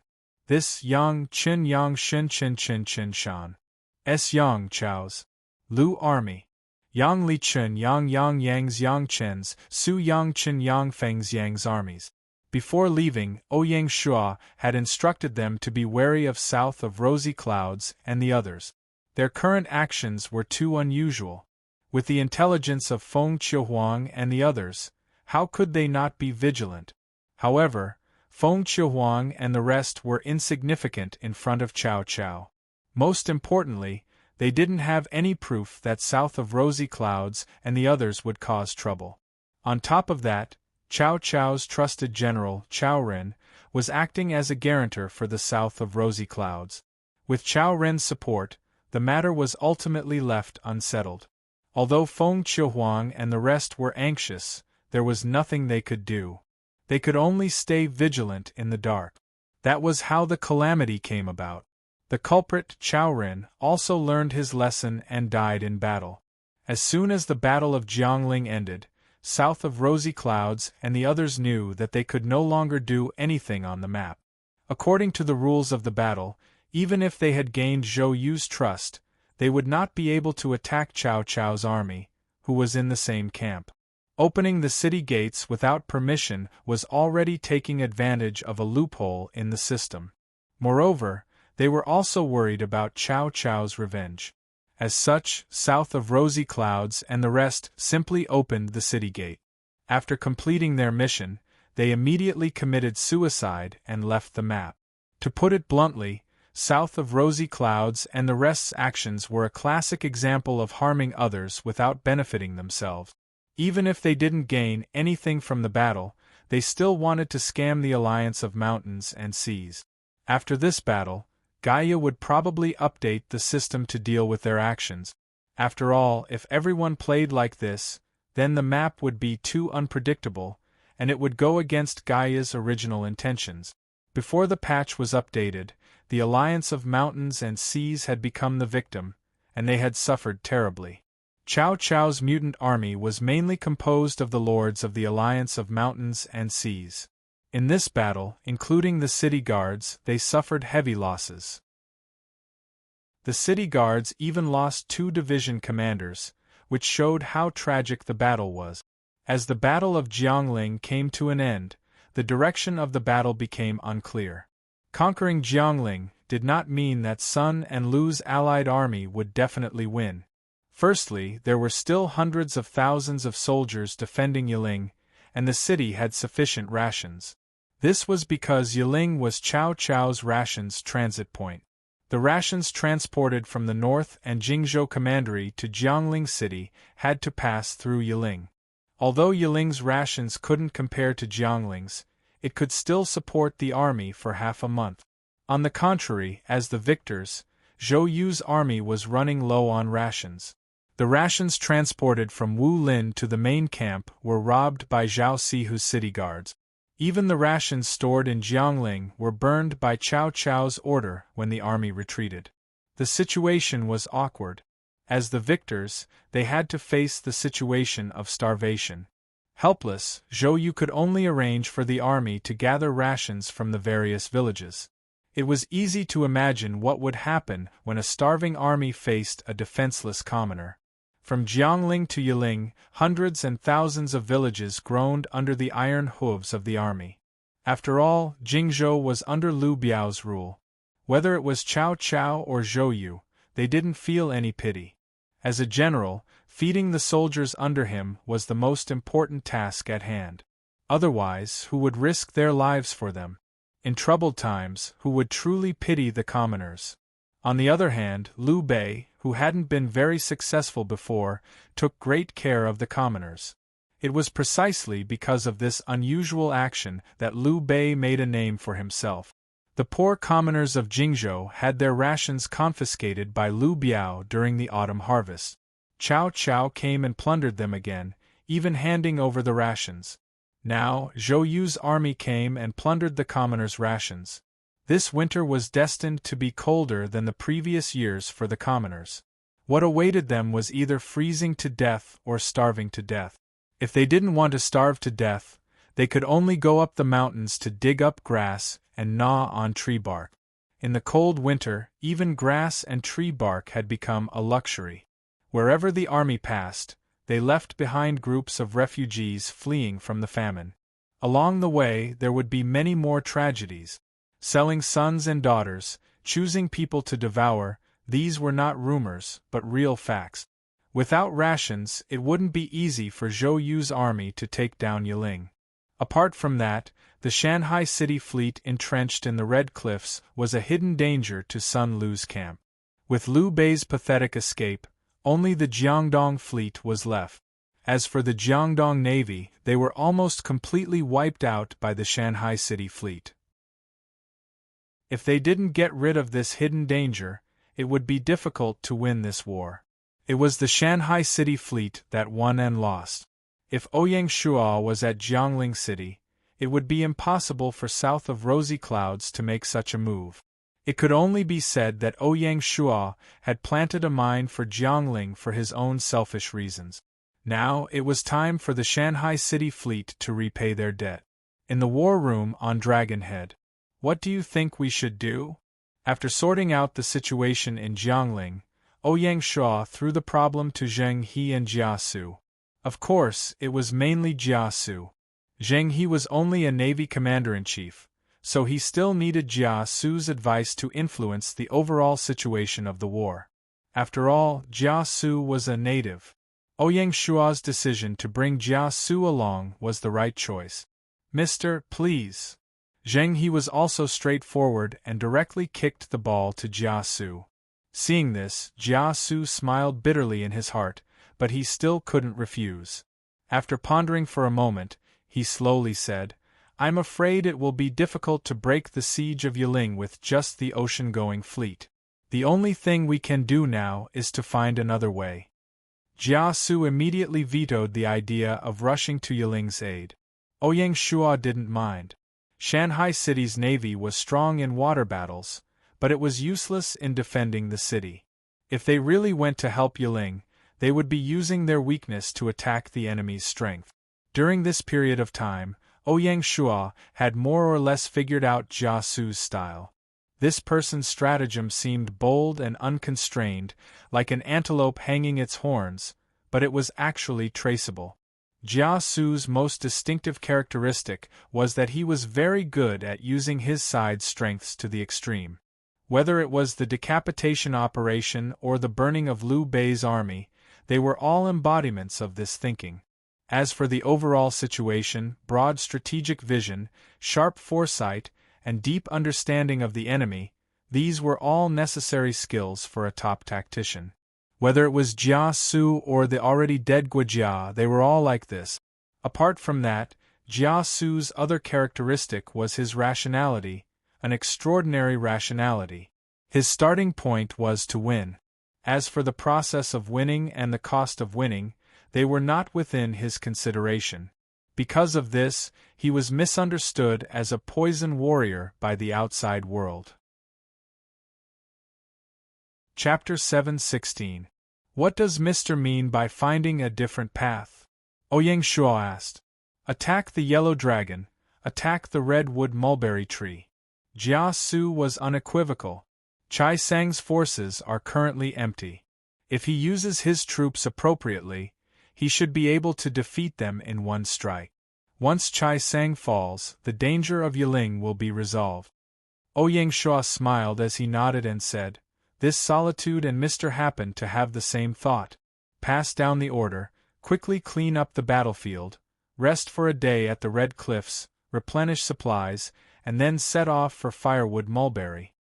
Yes. Zheng He accepted the order and left. Ouyang Shuo summoned a messenger and asked him to deliver a secret letter to Feng Chihuang. There were only 8 words in the letter. Defend for 10 days and the situation will change. Xuanyang County, Chaolai Mulberry. The Yangtze River flows to the foot of Mount Lu and converges with Lake Poyang, thus reaching the ancient Chaisang mulberry tree. This place was a collection of the beauty of Jiangnan, winding corridors and pavilions, empty mountain scenery, Miao Miao. Chaisang, now known as Jiujiang, was the main thoroughfare of the 9 rivers. It guarded the throat of the Yangtze River and was a battleground for military strategists. Before the Battle of Chibi, the Jiangdong group used Chaisang Mulberry as their administrative center and stationed their troops there. Their goal was to kill Ancestor Huang. Zhou Yu had been training the Jiangdong Navy at Poyang Lake for a long period of time. Huang Zhu was dead, but Chai Sang was still the focus of attention. After 5 days of sailing, the fleet finally arrived outside the kindling mulberry city. The fleet suddenly appeared in the mist. Ouyang Shuo was clad in armor and holding his sword horizontally. He stood facing the water, his clothes fluttering in the wind. Send someone to inform Sun Quan and persuade him to surrender. I only want to exchange him for Zhou Yu. I am not willing to increase the number of killings. If he isn't willing, then let the common people accompany him in death. Ouyang Shua said coolly. Understood.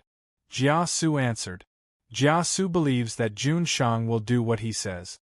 He actually hopes that Sun Quan can be a bit more unyielding. The kindling mulberry city was built alongside and surrounded by water.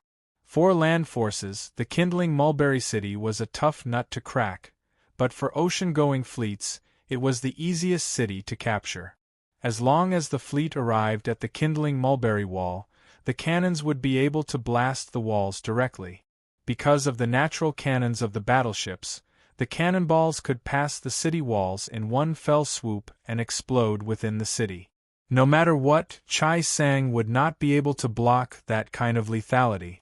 Therefore, when the golden dragon flag fluttered outside the kindling mulberry city, the city was shaken. They've come with ill intentions. What kind of battleship is that? This is simply unheard of. I'm guessing that they were the ones who defeated Governor Lu Su and General Huang Gai's army. Then we're in big trouble. Everyone in the kindling mulberry wall was in a state of panic. After a while, the envoy from Shanghai City delivered a letter of persuasion. When Sun Quan saw this, he tore it into pieces. How dare you bully the people of River East? City Lord Mansion, Conference Hall. The young Sun Quan sat at the head of the table with a serious expression on his face. The enemy has come. Does anyone have a good plan? Although he was angry, Sun Quan did not dare to underestimate the enemy. However, it was impossible for him to leave the city and surrender just like that. A king had his own dignity. Faced with Sun Quan's question, the civil and military officials looked at each other. The real generals of River East had already left for the expedition, leaving only 2 or 3 kittens in the firewood mulberry tree. How could they come up with any good strategy? The only important official, Zhang Zhao, was from the faction that surrendered. It was also Sun Quan's bad luck. Lu Sun, the cornerstone of the Wu Kingdom's later period and a great talent of his generation, was not valued by Sun Quan at the moment. He was grinding in the Mountain Leap Instance dungeon 1,000 miles away, slowly accumulating experience. River East was no stranger to the fleet of Shanghai City. Lu Su's army and Huang Gai's army had both been defeated by this fleet. Recently, there was news that even Liu Bei's army had been defeated. No matter how they looked at it, they had no chance of winning. What's wrong? Have you been scared silly by the enemy? Sun Quan was dissatisfied and arrogant. The young king still could not restrain his arrogance. The officials in the hall were uneasy and did not dare to speak. Forgive us, my lord. Humph. Sun Quan was very dissatisfied. At this moment, a young man stood up and said, I can try. The young man suddenly became the focus of everyone present. At a glance, it turned out to be the only mutant lord in the camp, Dragon Seeking Acupoint. Oh, what plan do you have? Sun Quan's expression softened. I have an old relationship with the mutants. I can try and persuade them to retreat. Dragon Seeking Acupoint patted his chest and said, but his eyes were looking at Zhang Zhao, who was standing first among the officials. In this battle, Dragon Seeking Acupoint did not go to the extreme. He did not get involved with Xiong Ba and the others. Instead, he took a different path and led his army to Chaisang village alone, with the intention of subduing Zhang Zhao. Although Zhang Zhao had surrendered in the Battle of Chibi, his reason was reasonable. He was not really a coward. When Sun Tzu started his business, he was already a senior official in Sun Tzu's camp. He was well versed in both civil and military affairs. Zhang Zhao was actually a rare talent, especially for Dragon Seeking City. Zhang Zhao, who was well versed in both civil and military affairs, was even more suitable. He could greatly improve the military and political level of Dragon Seeking City. Dragon Seeking Acupoint was not muddle-headed about this. During this time, Dragon Seeking Acupoint had used his talent in doing missions to bombard Zhang Zhao, and had made good progress. However, Zhang Zhao still did not give a definite answer, which made dragon-seeking acupoint anxious. Jiang Dong's current predicament was an opportunity for dragon-seeking acupoint. Dragon-seeking acupoint believed that in order to help him subdue Zhang Zhao, Ouyang Shuo would give him face. The two of them could use this opportunity to eliminate their hostility, killing two birds with one stone. As expected, dragon-seeking acupoint's words made Zhang Zhao turn his head to look at him and nod.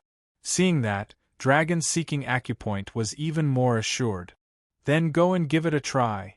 Sun Quan's expression was indifferent when he heard dragon-seeking acupoint's method. Firstly, Sun Quan did not have high hopes for it. The enemy had come from thousands of miles away. How could they retreat just because of one sentence? If it were him, he would not agree to it either. Secondly, Sun Quan always had some conflict with this kind of compromise method. Sun Quan was a ferocious tiger. Yes.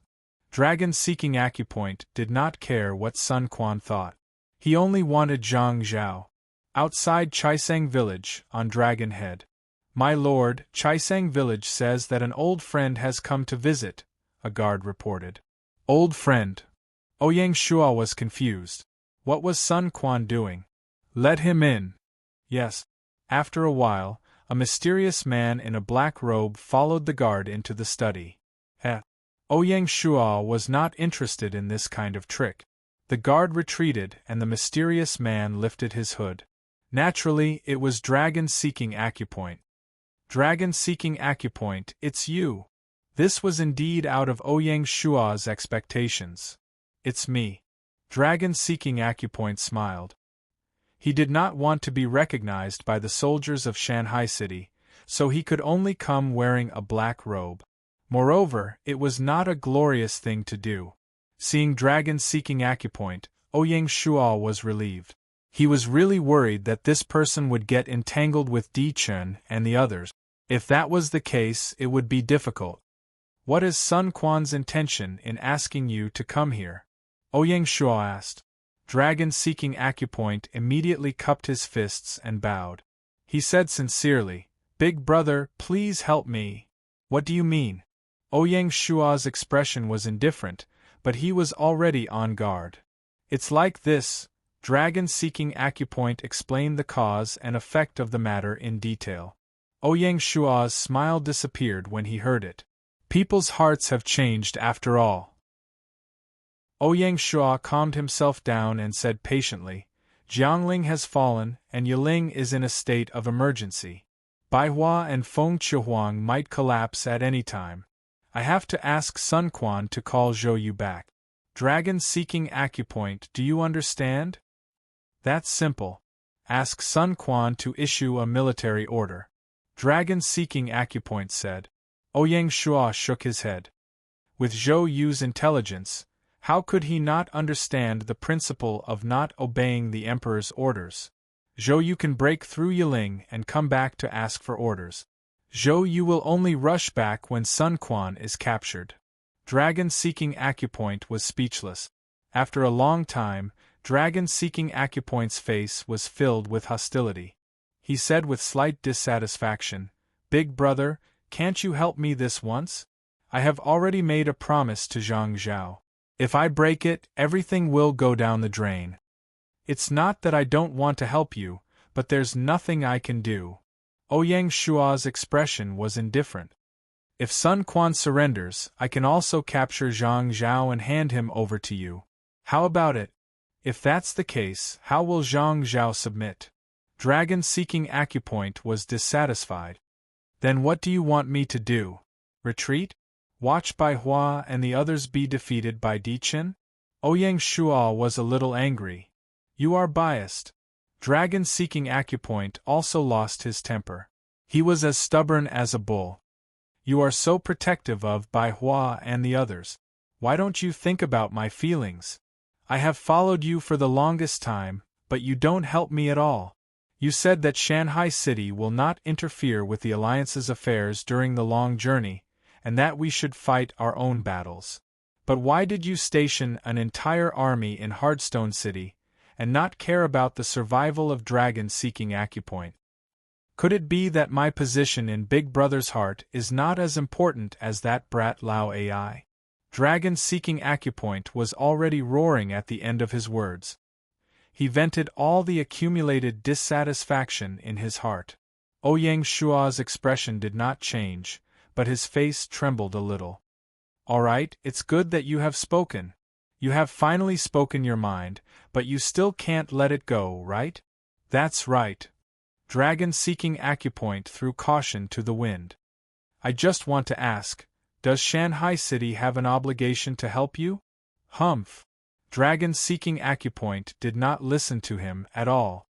You take the help of others for granted. Once you don't help, it means that you are not being good to you, and even resentment.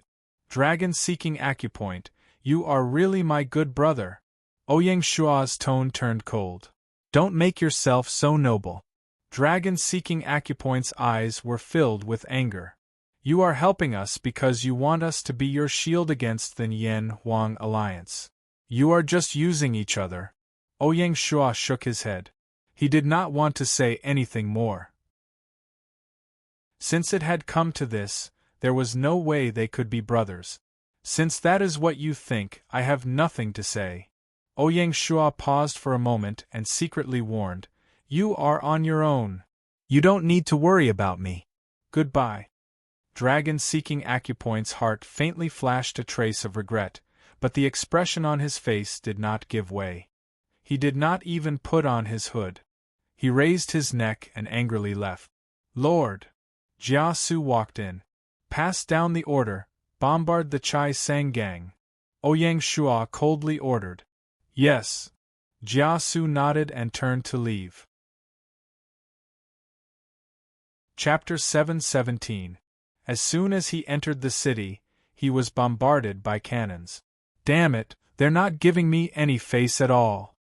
He was too ashamed to return to the governor's mansion. He found a secluded corner in the city, and went to lick his wound. Sun Quan's expression was equally ugly.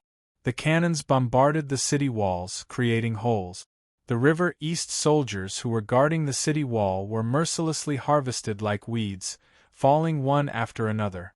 Especially the catapults on the city walls, they had become the main target of attack. The only thing that could threaten the warships in the kindling mulberry wall were the catapult. As for the navy stationed outside the kindling mulberry wall, they were completely paralyzed by the first round of attacks and fled back into the city. As the catapults were destroyed one after another, the defenders on the city walls lost all hope. Surrounded by water, the kindling mulberry wall became a clawless tiger, allowing the Shanghai City fleet to ravage it. The defenseless kindling mulberry wall had no choice but to retreat from the city walls. According to the words of the generals, standing on the city wall was just taking a beating.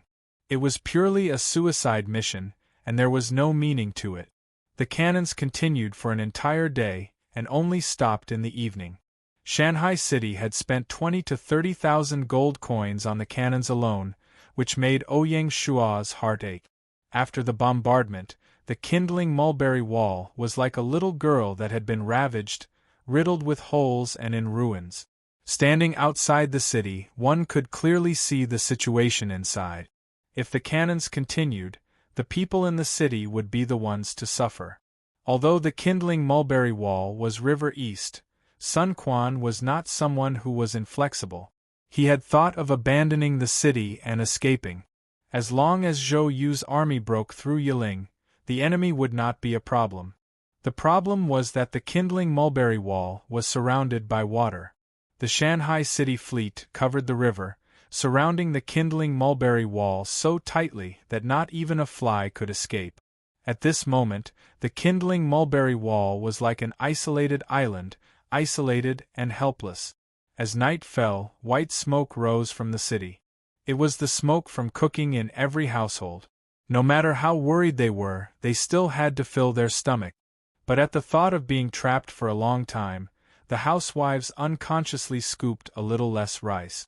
During the day, all the rice shops in the city had been sold out. The prices of all kinds of resources in the city had increased wildly, and there were already signs of chaos. As they ate the tasteless food, the commoners were terrified and uneasy. This was the first time that the people of the three countries truly felt the power and lethality of firearms. Such a heavy weapon was simply a killing machine in a chaotic world. That night, the common people of Kindling Mulberry Tree passed in fear and trepidation. The next day the sun rose. The bright and beautiful sunlight shone through the holes in the city wall into the kindling mulberry wall, casting spots of light. There was no one near the city walls. Whether it was the streets or the residences, they were all empty, without a trace of life. Occasionally, a stray dog would pass by the street and dive into the ruins to search for leftovers. The people in the city did not sleep for the whole night, but no one dared to sleep in. They got up early and nervously prepared for a new round of artillery attacks. The people who lived near the city walls moved into the city overnight. If they had relatives, they could stay at their relatives' house for the night. Those without relatives could only sleep on the streets or find a roof or a hole under a bridge. All the temples in the city became popular places to visit. In the cold winter, the north wind was biting cold. Sleeping on the streets, even with blankets to cover them, those with poor health would not be able to bear it. Interestingly, the commoners near the city walls evacuated overnight. The commoners, who were still a distance away from the city walls, immediately lost their composure when they saw that they had lost their shield. One by one, they also retreated into the city. The crowd mentality of the commoners was very serious. With someone taking the lead, it quickly triggered a second wave of moving houses. Because of this, everyone became even more anxious. The entire night, Kindling Mulberry Wall was not truly peaceful. Late at night, there were still children who were woken up by their parents in their sleep. Braving the cold wind, they moved their families into the city overnight. The sound of dogs barking and children crying resounded intermittently for the entire night.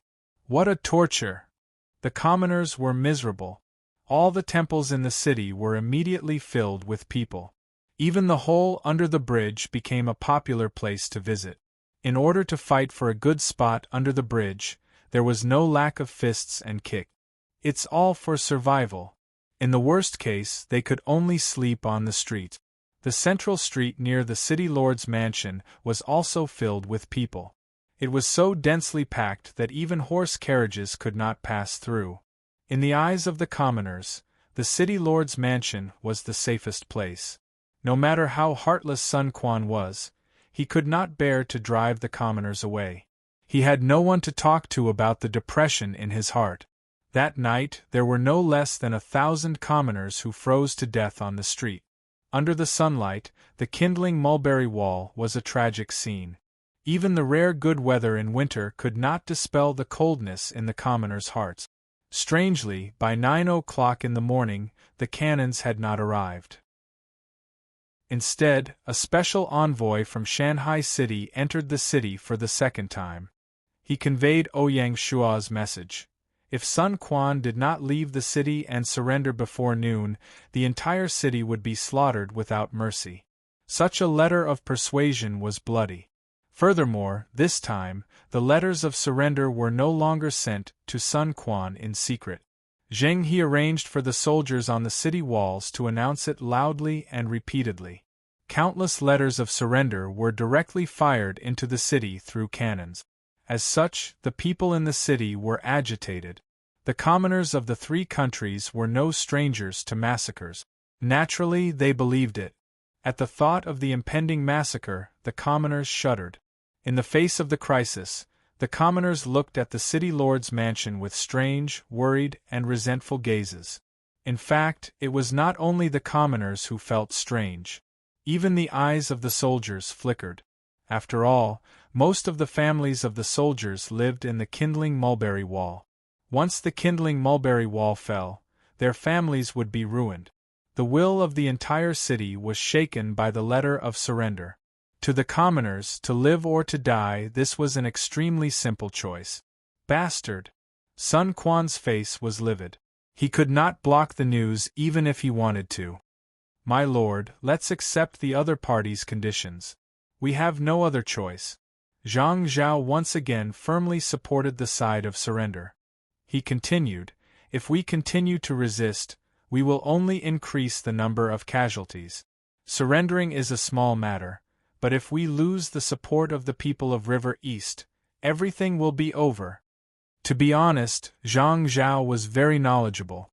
Compared to Zhou Yu, what Zhang Zhao lacked was an unparalleled view of the big picture, as well as sharp insight. That's the only way. Sun Quan sighed, his heart full of reluctance.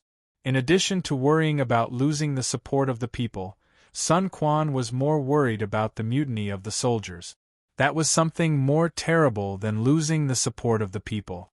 The Sun family could be sent to hell at any moment. Before the war, Sun Quan never thought that the iron wall of the Red Cliffs would fall. There were 50,000 to 60,000 soldiers stationed inside, and Lu Su's army and Huang Gai's army outside, but they still suffered a crushing defeat. One careless move and the whole game would be lost. Xiong Ba and the other mutants are really useless. Before the war, they vowed to defeat the Shanghai City fleet in one fell swoop. But when the time came, they were wiped out. What a shame! Sun Quan had turned into a resentful woman. But no matter how he complained, he could not escape the humiliating fate of leaving the city to surrender. At noon, Sun Quan, dressed in white, held the official seal and led a group of civil and military officials out of the city to surrender. Ouyang Shua did not deliberately make things difficult for Sun Quan, nor did he do anything to humiliate Sun Quan. He respectfully invited Sun Quan to stay in the Dragon Head for the time being. After all, Ouyang Shua was still thinking of subduing Zhou Yu and the other Jiangdong generals. Wasn't insulting Sun Quan asking for a snub? General, please write a letter to Zhou Yu and have Zhang Zhao personally deliver it to Yiling. In the guest room, Ouyang Shua stated his request. As he spoke, someone had already presented a brush, ink, paper, and inkstone. Sun Quan was an ambitious and ruthless person. Since he had surrendered, he did not intend to act shamelessly. He picked up the brush and wrote a letter in the blink of an eye. He stamped the letter with his official seal. Ouyang Shua smiled in satisfaction and took the letter. Seeing that there were no problems, he immediately ordered someone to put it in a wooden box. Apart from Zhang Zhao, there was also a deputy general from the City Guard Division accompanying him to deliver the letter. With Zhang Zhao's help, Ouyang Shua was not worried that Zhou Yu would cheat. Zhang Zhao was a smart man and would not dare to joke around with Sun Quan's life. Apart from Sun Quan's letter, Ouyang Shua also wrote a letter to Zhou Yu. Not only did he express his admiration for Zhou Yu, but he also explained the purpose of the Battle of Chaisang Mulberry. At the end, he added, General Sun's life is at the mercy of the public. Please reconsider. Zhou Yu would probably not know whether to laugh or cry when he saw this letter. How could there be such a way to recruit talents? Kidnapping a former master to threaten him was unheard of. This was simply a bandit. After sending off the messenger, the Shanghai City fleet did not stay long at Chaisang Mulberry. The next day they set off for Red Cliff. The commoners of Chaisang Mulberry heaved a long sigh of relief when they saw this. They had just taken a trip to the edge of hell. Ouyang Shua decided to return to Red Cliff for two reasons. First, Red Cliff had sufficient rations and was convenient to resupply. Moreover, there was a water stockade, which made it convenient for the fleet to dock and reorganize. Second, Red Cliff was relatively close to Yiling. If necessary, they could return to Yiling at any time. Ouyang Shua predicted that even if Zhou Yu withdrew his troops, Di Chen and the others would still cause some trouble. Therefore, the Shanghai City fleet had to be prepared for another battle. This Battle of Red Cliff could be considered a series of setbacks. Ouyang Shua was not worried that Di Chen would detain Zhou Yu or even kill him. This was because according to the rules of war, mutant armies of the same faction could not attack the natives of the same faction. This was especially so for historical figures of the same faction. Gaia had special protective measures. This was also to prevent lords from harboring the dark mentality of, if I can't get it, no one else can. Otherwise, the historical figures of the battle map would suffer. Similarly, Ouyang Shuo naturally could not order the siege lions to kill Liu Bei, who had already escaped. On this point, both sides were fair. Chapter 7:18. More than a month had passed since the start of the campaign, and the Battle of Red Cliffs was nearing its end. Outside Yiling, Zhou Yu's encampment, hundreds of thousands of soldiers surrounded Yiling. As far as the eye could see, the undulating land outside the city was filled with black tents that stretched for miles. It was extremely noisy and dirty water flowed everywhere. The general's flag fluttered in the cold wind. A few lumberyards had been set up in the forest further away from the tent. Thousands of craftsmen were forcibly conscripted from Jiangling City, using the wood that was cut nearby to build all kinds of siege weapons. On the muddy road, there were also thousands of laborers who had been conscripted by force. They wore old and tattered clothes and walked against the cold wind, as they gathered stones from deep in the mountains with great difficulty. They used simple carts to transport them to the battlefield. Outside the military camp, there was now a huge temporary military equipment processing base. Zhou Yu was not going to attack Yiling until he had enough siege weapons built, because he had no chance of winning. From time to time, scattered troops could be seen returning from foraging. The villages around Yiling had been swept clean by the army. Not a single grain was left. If the army wanted to gather more food, they had to travel to further villages. Most of the laborers in the encampment were volunteered by the people in the nearby villages. If they did labor, they could at least eat. If they did not, they could only wait for death when their families ran out of food. The dark cloud of a food crisis gradually loomed over Zhou Yu's army. Since yesterday, the army had started limiting food rations. The first to be squeezed were the craftsmen and laborers. They were forcibly conscripted. Not only were they unpaid, they could not even fill their stomach. This was how the lives of the common people were in chaos. Similarly, the Chao army in Yiling was not having a good time. More than 100,000 soldiers were stationed in a small city. Even if they had stored food, it could not sustain the army's consumption. Running out of food became a common crisis for both sides. Now it all depended on who gave up first. Zhou Yu was very confident of this. After all, they had the upper hand and were able to gather some food every day. The Yiling garrison was running out of food.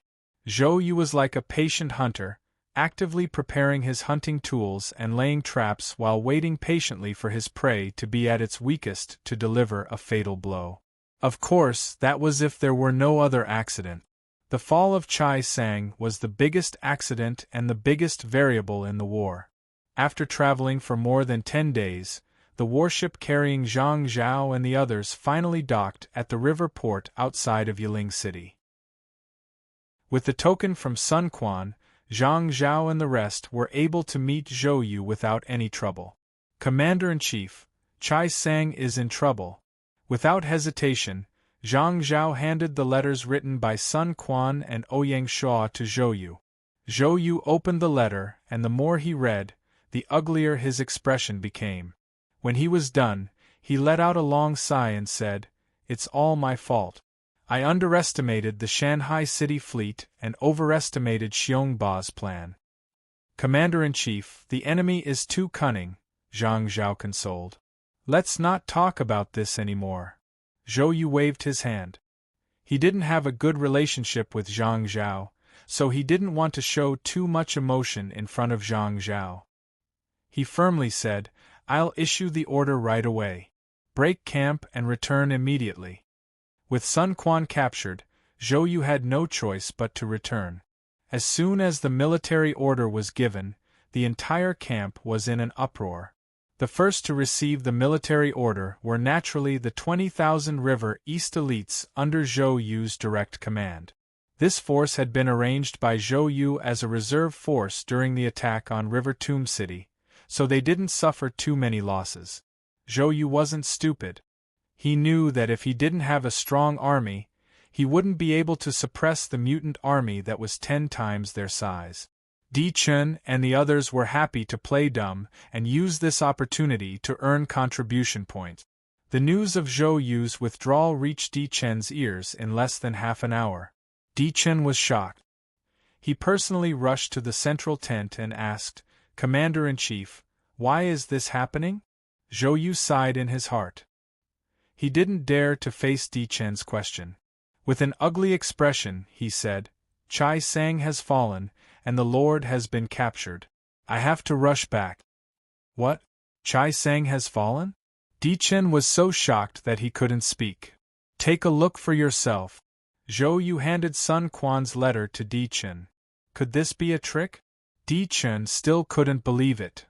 With General Zhang Zhao as the witness, how could it be a trick? Zhou Yu shook his head and introduced Zhang Zhao to Di Chen. Seeing this, Di Chen's heart sank. "So Dai Wui still can't beat you to my heart's content after all?" Di Chen was conflicted. He still didn't want Zhou Yu to withdraw his army just like that. He said emotionally, "Commander-in-Chief, the preparations for the siege are almost done. We're about to take Yiling. Isn't it a pity to withdraw now? There's no other way. The Lord is in the enemy's hands." Zhou Yu also felt a little regretful. "Commander-in-Chief, I can guarantee that Dai Wui won't dare to do anything to General Sunday. Don't forget that his subordinates are still in Yiling. We can't afford to hurt them," Di Chen said. "Moreover, Yiling is so far away from Chai Sang. It'll take more than half a month to go back and forth. As long as we make use of the time difference, we can definitely take Yiling first." For a moment, Zhou Yu was tempted. After thinking for a while, Zhou Yu reluctantly refused. He shook his head and said, "No. I can't gamble with the Lord's safety. That's too risky. It's not something an official should do." If the hostage was someone else, Zhou Yu would probably take the gamble. But it was Sun Quan. Zhou Yu didn't dare to gamble. "Commander-in-Chief, I didn't come alone to deliver the letter. There are other generals from Shanghai City. I'm afraid that some of them have already entered Yiling," Zhang Zhao added from the side. "How foolish!" Di Chen was exasperated. It was easy to imagine how excited Yiling would be when they heard the news of Chai Sang's fall. Even if they had thought of retreating before, they would probably defend to the end now. If they really hardened their hearts, it wasn't as if the army couldn't find food in the city. It wouldn't be a problem for them to hold out for 10 days to half a month. In history, there had been a lone city that had held out for more than a year and remained standing. At this point, Di Chen knew that it was probably impossible to keep Zhou Yu here. His expression was uncertain. Seeing this, Zhou Yu let out a long sigh. "Retreat." Di Chen suddenly raised his head. His eyes were resolute and full of fighting spirit. He said, "No, I will never retreat." "Are you going to disobey?" "Commander-in-Chief, I'm sorry. I can't comply. You have your choice and we have ours. This time we must take Yiling." Di Chen was determined. "How dare you?" Zhang Zhao rebuked. "As you wish." Zhou Yu looked tired. He waved his hand, signaling Di Chen to leave. Di Chen stubbornly left. In the end, they parted on bad terms. "Commander-in-Chief, how can you tolerate the mutants?" Zhang Zhao was a little agitated. He had never seen anyone who dared to disobey a military order so openly. "So what if I don't agree? The mutants' army is several times larger than ours. We can't force them." In the end, the right to speak in the army depended on the strength of the army.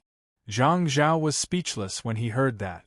As someone who had led troops before, how could he not understand this logic? Some of the people in the tent became quiet. The next day, Zhou Yu led the River East soldiers on their way back. Di Chen led nearly 200,000 mutants and prepared to attack Yiling. Thus, the two armies parted ways. Just as the army was about to set out, a small incident occurred. The general of Shanghai City, who came with Zhang Zhao, made a request to Zhou Yu. He wanted Zhou Yu to leave on a warship and hand over the River East Army to another general. Don't go too far. Zhou Yu couldn't say anything, but Zhang Zhao couldn't help it. How was this an invitation? It was clearly a detention and imprisonment. I am only following orders. Please don't make things difficult for me. The general of Shanghai City was neither servile nor overbearing. My lord has said that for the sake of General Sun's safety, I hope that you will understand. You. Zhang Zhao was infuriated by this blatant threat. Since this is Commander Wui's request, then I shall accept it. Speaking of which, I was just about to see your huge warship. Zhou Yu was rather open-minded and didn't mind. He turned to Zhang Zhao and said, General Zhang, please lead the troops back. Yes. Zhang Zhao nodded helplessly. Ouyang Shua did this because he had no other choice. He didn't dare to underestimate Zhou Yu, who knew what would happen if he let Zhou Yu lead the army. Therefore, the best way was to invite Zhou Yu to the warship. This was also a way to protect Zhou Yu. Ouyang Shua didn't dare to determine if there were still Di Chen's men in Cao Cao's mutant army. He didn't want anything to happen to Zhou Yu. In order to get Zhou Yu, Ouyang Shua had put in a lot of effort. In a certain mansion in Yiling City. When Bai Hua and the rest received the secret letter from Ouyang Shua, they could finally relax a little. Wui really didn't disappoint us. Feng Qiuhuang revealed a smile. During this period of being trapped in Yiling City, they had been under a lot of pressure. It's just that we have been reduced to supporting roles in this campaign. Feng Qiuhuang was a little stubborn. When Ouyang Shua decided to follow the fleet, Feng Qiuhuang's heart was filled with vigor. She wanted to use this rare opportunity to prove herself. She didn't expect to lose to a mole. Although the rebellion of south of Rosy Clouds and the rest had nothing to do with Feng Qiuhuang, she still felt very sullen. Bai Hua glanced at Feng Qiuhuang and said indifferently, I'm guessing that Di Chen definitely won't surrender obediently. That guy is so focused on defeating Wui on the battlefield that he's almost possessed. It wasn't easy for him to win half a round against us. How can he give up so easily? Feng Qiuhuang also saw through Di Chen. She changed the topic and said with killing intent, if we can't even deal with Di Chen, then we don't deserve to be Wui's allies. That's right. Bai Hua nodded. His expression was indifferent, but the killing intent in his heart wasn't any weaker than Feng Qiuhuang's. It's time to have a good fight with Di Chen. We have to settle the score with south of Rosy Clouds. The two women, or rather, the demonesses, surprisingly reached an agreement on this matter. Then we have to plan properly. Feng Qiuhuang smiled. Although the two women had different personalities, they had the same unwillingness to admit defeat. Chapter 719. Another week passed. In the Red Cliff Water Bandits, Ouyang Shua finally waited for Zhou Yu and his entourage. Although the meeting was not a pleasant one, Ouyang Shua was still very happy. He kept his promise and let Sun Quan return to the Red Cliff. Zhou Yu was also a man of his word. Although he was loyal to the Sun Clan, and although he was very unwilling, he had no choice but to obey Ouyang Shua and join Shanghai City. Ouyang Shua smiled in satisfaction and checked Zhou Yu's attribute. Name, Zhou Yu, Imperial Level, Dynasty. Late Eastern Han Dynasty Identity, General of Shanghai City, Occupation, Special General Loyalty, 60 U Commander at 91 Martial Power, 68 Intelligence, 85 Politics, 85 Specialty. Proficient in both land and water, increases naval power by 20, military morale by 30, strategy success rate by 30, enemy morale reduced by 15. Evaluation. Gong Jin has the qualities of a king. Courageous and astute, knowledgeable in both civil and military matters, magnanimous and magnanimous. Once supported the country in his youth. Only Zhou Yu was able to do so. A hero of the world, the husband of Jiang Zhuofeng. Qi Beidu, famous in Dong Yuwu. Youth returned to the earth, making people sigh when he was mentioned. Because he was forced to submit, Zhou Yu's loyalty was only 60 points, the lowest among the generals. If it was lower than 60 points, it meant that he was disloyal.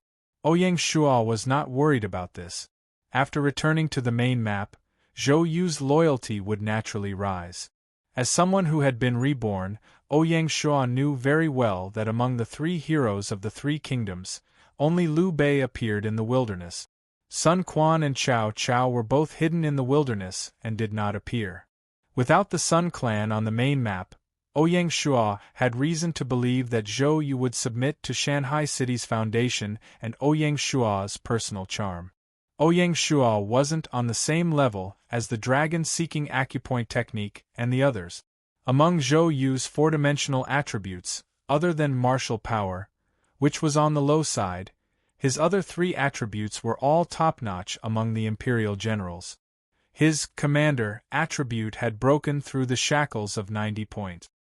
His politics attribute was comparable to a civil official. Thus, Zhou Yu could be considered a scholarly general. Looking at his four-dimensional attributes, he was only one step away from becoming a divine general. Although there were many dazzling generals during the Three Kingdoms period, Gaia's evaluation system did not produce a single divine general. Compared to the Spring and Autumn period and the Warring States period, which was also a time of war, it was incomparable. One of these points was that the generals of this period were more than brave and fierce, but their military thinking was slightly lacking.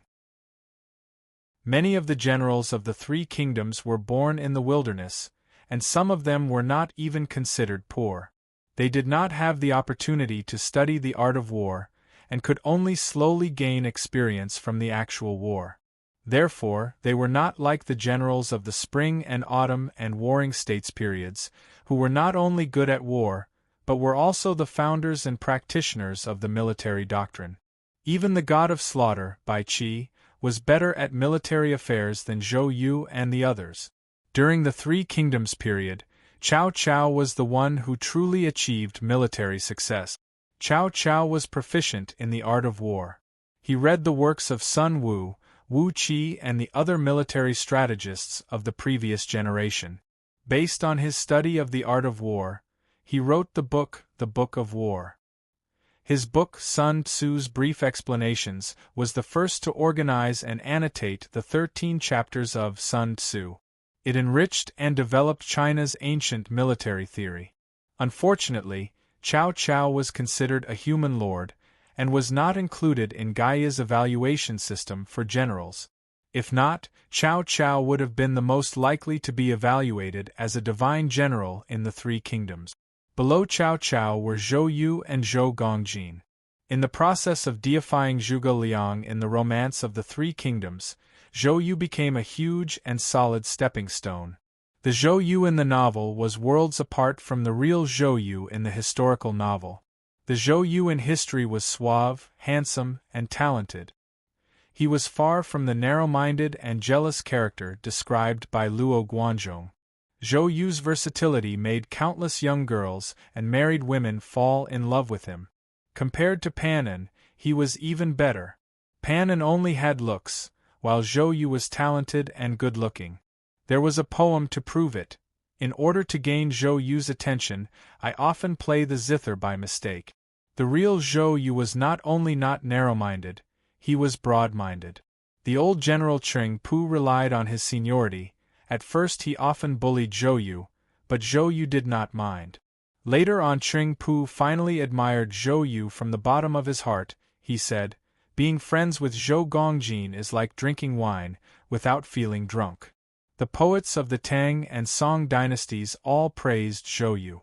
Su Shi praised him in Remembering Your Charming Maiden, Remembrance of the Crimson Cliffs. Thinking back to Gongjin's years, little Qiao was married for the first time, looking valiant and heroic. With a feather fan and silk handkerchief, amidst conversation, the oars were reduced to ashes. Even Liu Bei said, "Gongjin's literary and military strategies are the cream of the crop. Although he is broad-minded, he will not be a subject for long." Clearly, The description of him being narrow-minded was purely Luo Guanzhong's need to deify Zhuge Liang. Without Zhou Yu's narrow-mindedness and jealousy, how could he embody Zhuge Liang's heroic bearing? The most eye-catching Zhuge Liang's 3-Qi Zhou Yu in the novel was complete nonsense. Of course, Zhou Yu was not angered to death by Zhuge Liang. There were no traces of the 3-Qi Zhou Yu. After the Battle of the Crimson Cliffs, Zhou Yu was poisoned when he attacked Nanjun. When he reached Bachu, the arrow wound acted up and he died young. Strictly speaking, Zhou Yu and Zhuge Liang were not on the same level at that time and could not be compared. When Zhou Yu helped Sun Wu establish River East, Kong Ming was still wandering and living in seclusion. When Zhou Yu's name shook River East and he became one of the founding fathers of the Sun family, Zhuge Liang was still far from making his debut. This was not to belittle Zhuge Liang. Zhuge Liang was indeed talented, but it was after Zhou Yu's death that Zhuge Liang truly rose to prominence. While Zhou Yu was recovering from his poisoning, he suggested Sun Quan to put Liu Bei under house arrest. At the same time, he formulated a military plan to attack Yizhou. This plan was approved by Sun Quan, but he died before it could be implemented. It was foreseeable that if Zhou Yu had not died young, Shu Han would not have had a chance. Ouyang Shuo was well versed in the history books and often applauded Zhou Yu's graceful bearing. It was not difficult to understand why Ouyang Shuo racked his brains to get Zhou Yu. For Zhou Yu, Ouyang Shuo even gave up the opportunity to kill Sun Quan and end the war. The position of Naval Admiral of the North Sea Bay Fleet was specially reserved by Ouyang Shuo for Zhou Yu. After accepting Zhou Yu, Ouyang Shuo released the 5 generals, Lu Su, Huang Gai, Lu Meng, Zhou Tai and Gan Ning, and allowed them to meet Zhou Yu. Zhou Yu didn't know whether he should be happy or worried when he saw them again. In this battle, the most outstanding generals of the River East Navy had been wiped out by Ouyang Shuo. They wouldn't be lonely after returning to the main map. The River East faction would become a force to be reckoned with in Shanghai City's navy. As for arrangements for Lu Su and the others, they would have to wait until they returned to the main map.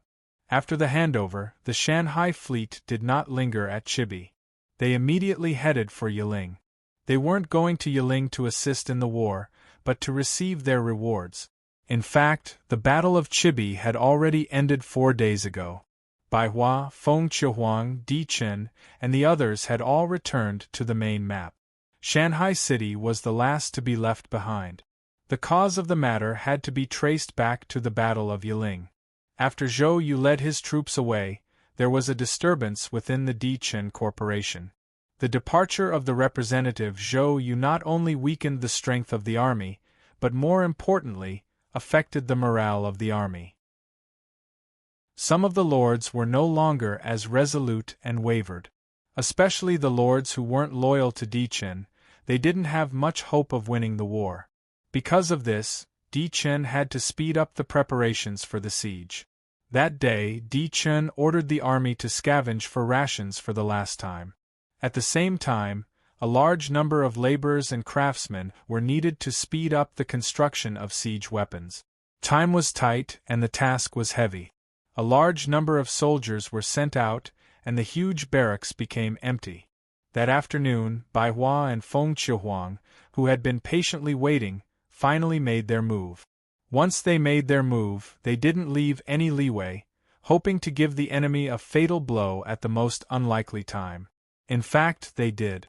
At around 3 in the afternoon, the north gate that had been closed for half a month suddenly opened. Shanghai City, Lingxi City, Luofeng City, and Wanshi City, a total of more than 70,000 soldiers, all rushed out. Apart from them, there were no other lords' armies.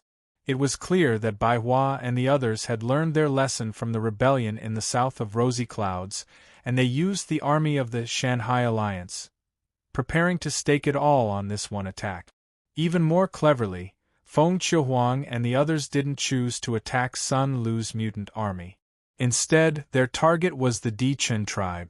The 20,000 soldiers were responsible for guarding the perimeter, while the remaining 50,000 elite cavalrymen were like a pack of hungry wolves, fiercely and swiftly charging into the Dichen tribe's barrack.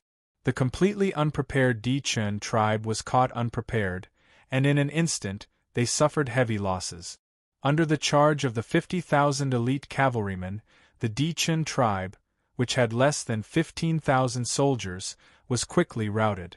Seeing this, the various armies that had received the news and rushed over to reinforce the Dichen tribe immediately had different thoughts.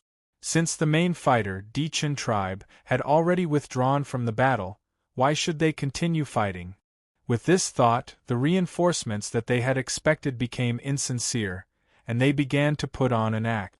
Just like that, the Allies could only watch as the Dichen tribe was slaughtered by the enemy, and not even 10% of them survived. Feng Qiuhuang and the others weren't greedy. After destroying the Dichen tribe, they immediately returned to the city and left, leaving behind a ruined barracks and an ashen-faced Dichen. "I'm not worthy of your help," Dichen roared in the ruins. After this defeat, the Dichen tribe had less than 2,000 soldiers left, and they had completely lost their right to speak in the Allied army. In Sun Lu's camp, the lords of the Shanghai Alliance were lobbying. The plan to attack Yiling was completely ruined. The siege of Yiling was thus resolved. At the same time, it announced that the Battle of Red Cliffs, which had lasted for nearly 2 months, had finally come to an end. Chapter 720. On the way to Yiling, Ouyang Shua checked the contribution points and ranking. Battle announcement. The Battle of Chibi has officially ended. Congratulations to the Cao Cao camp for successfully reversing history. Each lord of the Cao Cao camp will be rewarded with 2,000 contribution points. The total contribution points of the lords of the Cao Cao camp will be increased by 50. Friendly reminder: the extra contribution points will not be counted in the contribution points ranking. Battle announcement. The Battle of Chibi has officially ended. Based on the contribution of the players to the camp and their contribution to the campaign, the extra contribution points will be calculated. System notification. Player not wearing, the representative of the Cao Cao camp, defeated the armies of Lu Su, Huang Gai, and Liu Bei, occupied the Red Cliffs, and captured Chaisang village. All of these have contributed greatly, and you will be rewarded with an additional 50,000 contribution points. Ouyang Shua checked and finally settled on the contribution points ranking. Rank a name, contribution points, first place. How do I have no clothes, 250,000 points, second, Emperor Qin, 200,000 points, third, Siege Lion, 180,000 points, fourth, Feng Qiuhuang, 175,000 points, fifth, White Birch, 170,000 points, sixth, Wandering Fantasy, 150,000 points, seventh, Lord Chunshan, 140,000 points, eighth. Military Kill, 135,000 points, ninth. Sparks, 85,000 points, 10th. I Am the Big Bad Wolf, 75,000 points on the ranking list. Tyrant and Wolf Warrior were beheaded. For the first time, they were not in the top 10. They were the most miserable pair. Siege Lion captured Wu Ling County with the help of the surrendered army. For the first time, he was in the top 3. Finding the dragon acupuncture point was also like drawing water with a sieve. Sparks and I Am the Big Bad Wolf were in the top 10 again. As for South of Rosy Clouds, Qin Fun and Ruan Ping, they brought this upon themselves. He just didn't know how they would feel when they found out the outcome of the battle. Ouyang Shua would have to settle this score with them when he returned to the main map. Compared to the previous battles, the contribution points of the lords in the Battle of Chibi had shrunk. Even Ouyang Shua, who was at the top, only got 250,000 contribution points, including 50,000 points as an extra reward.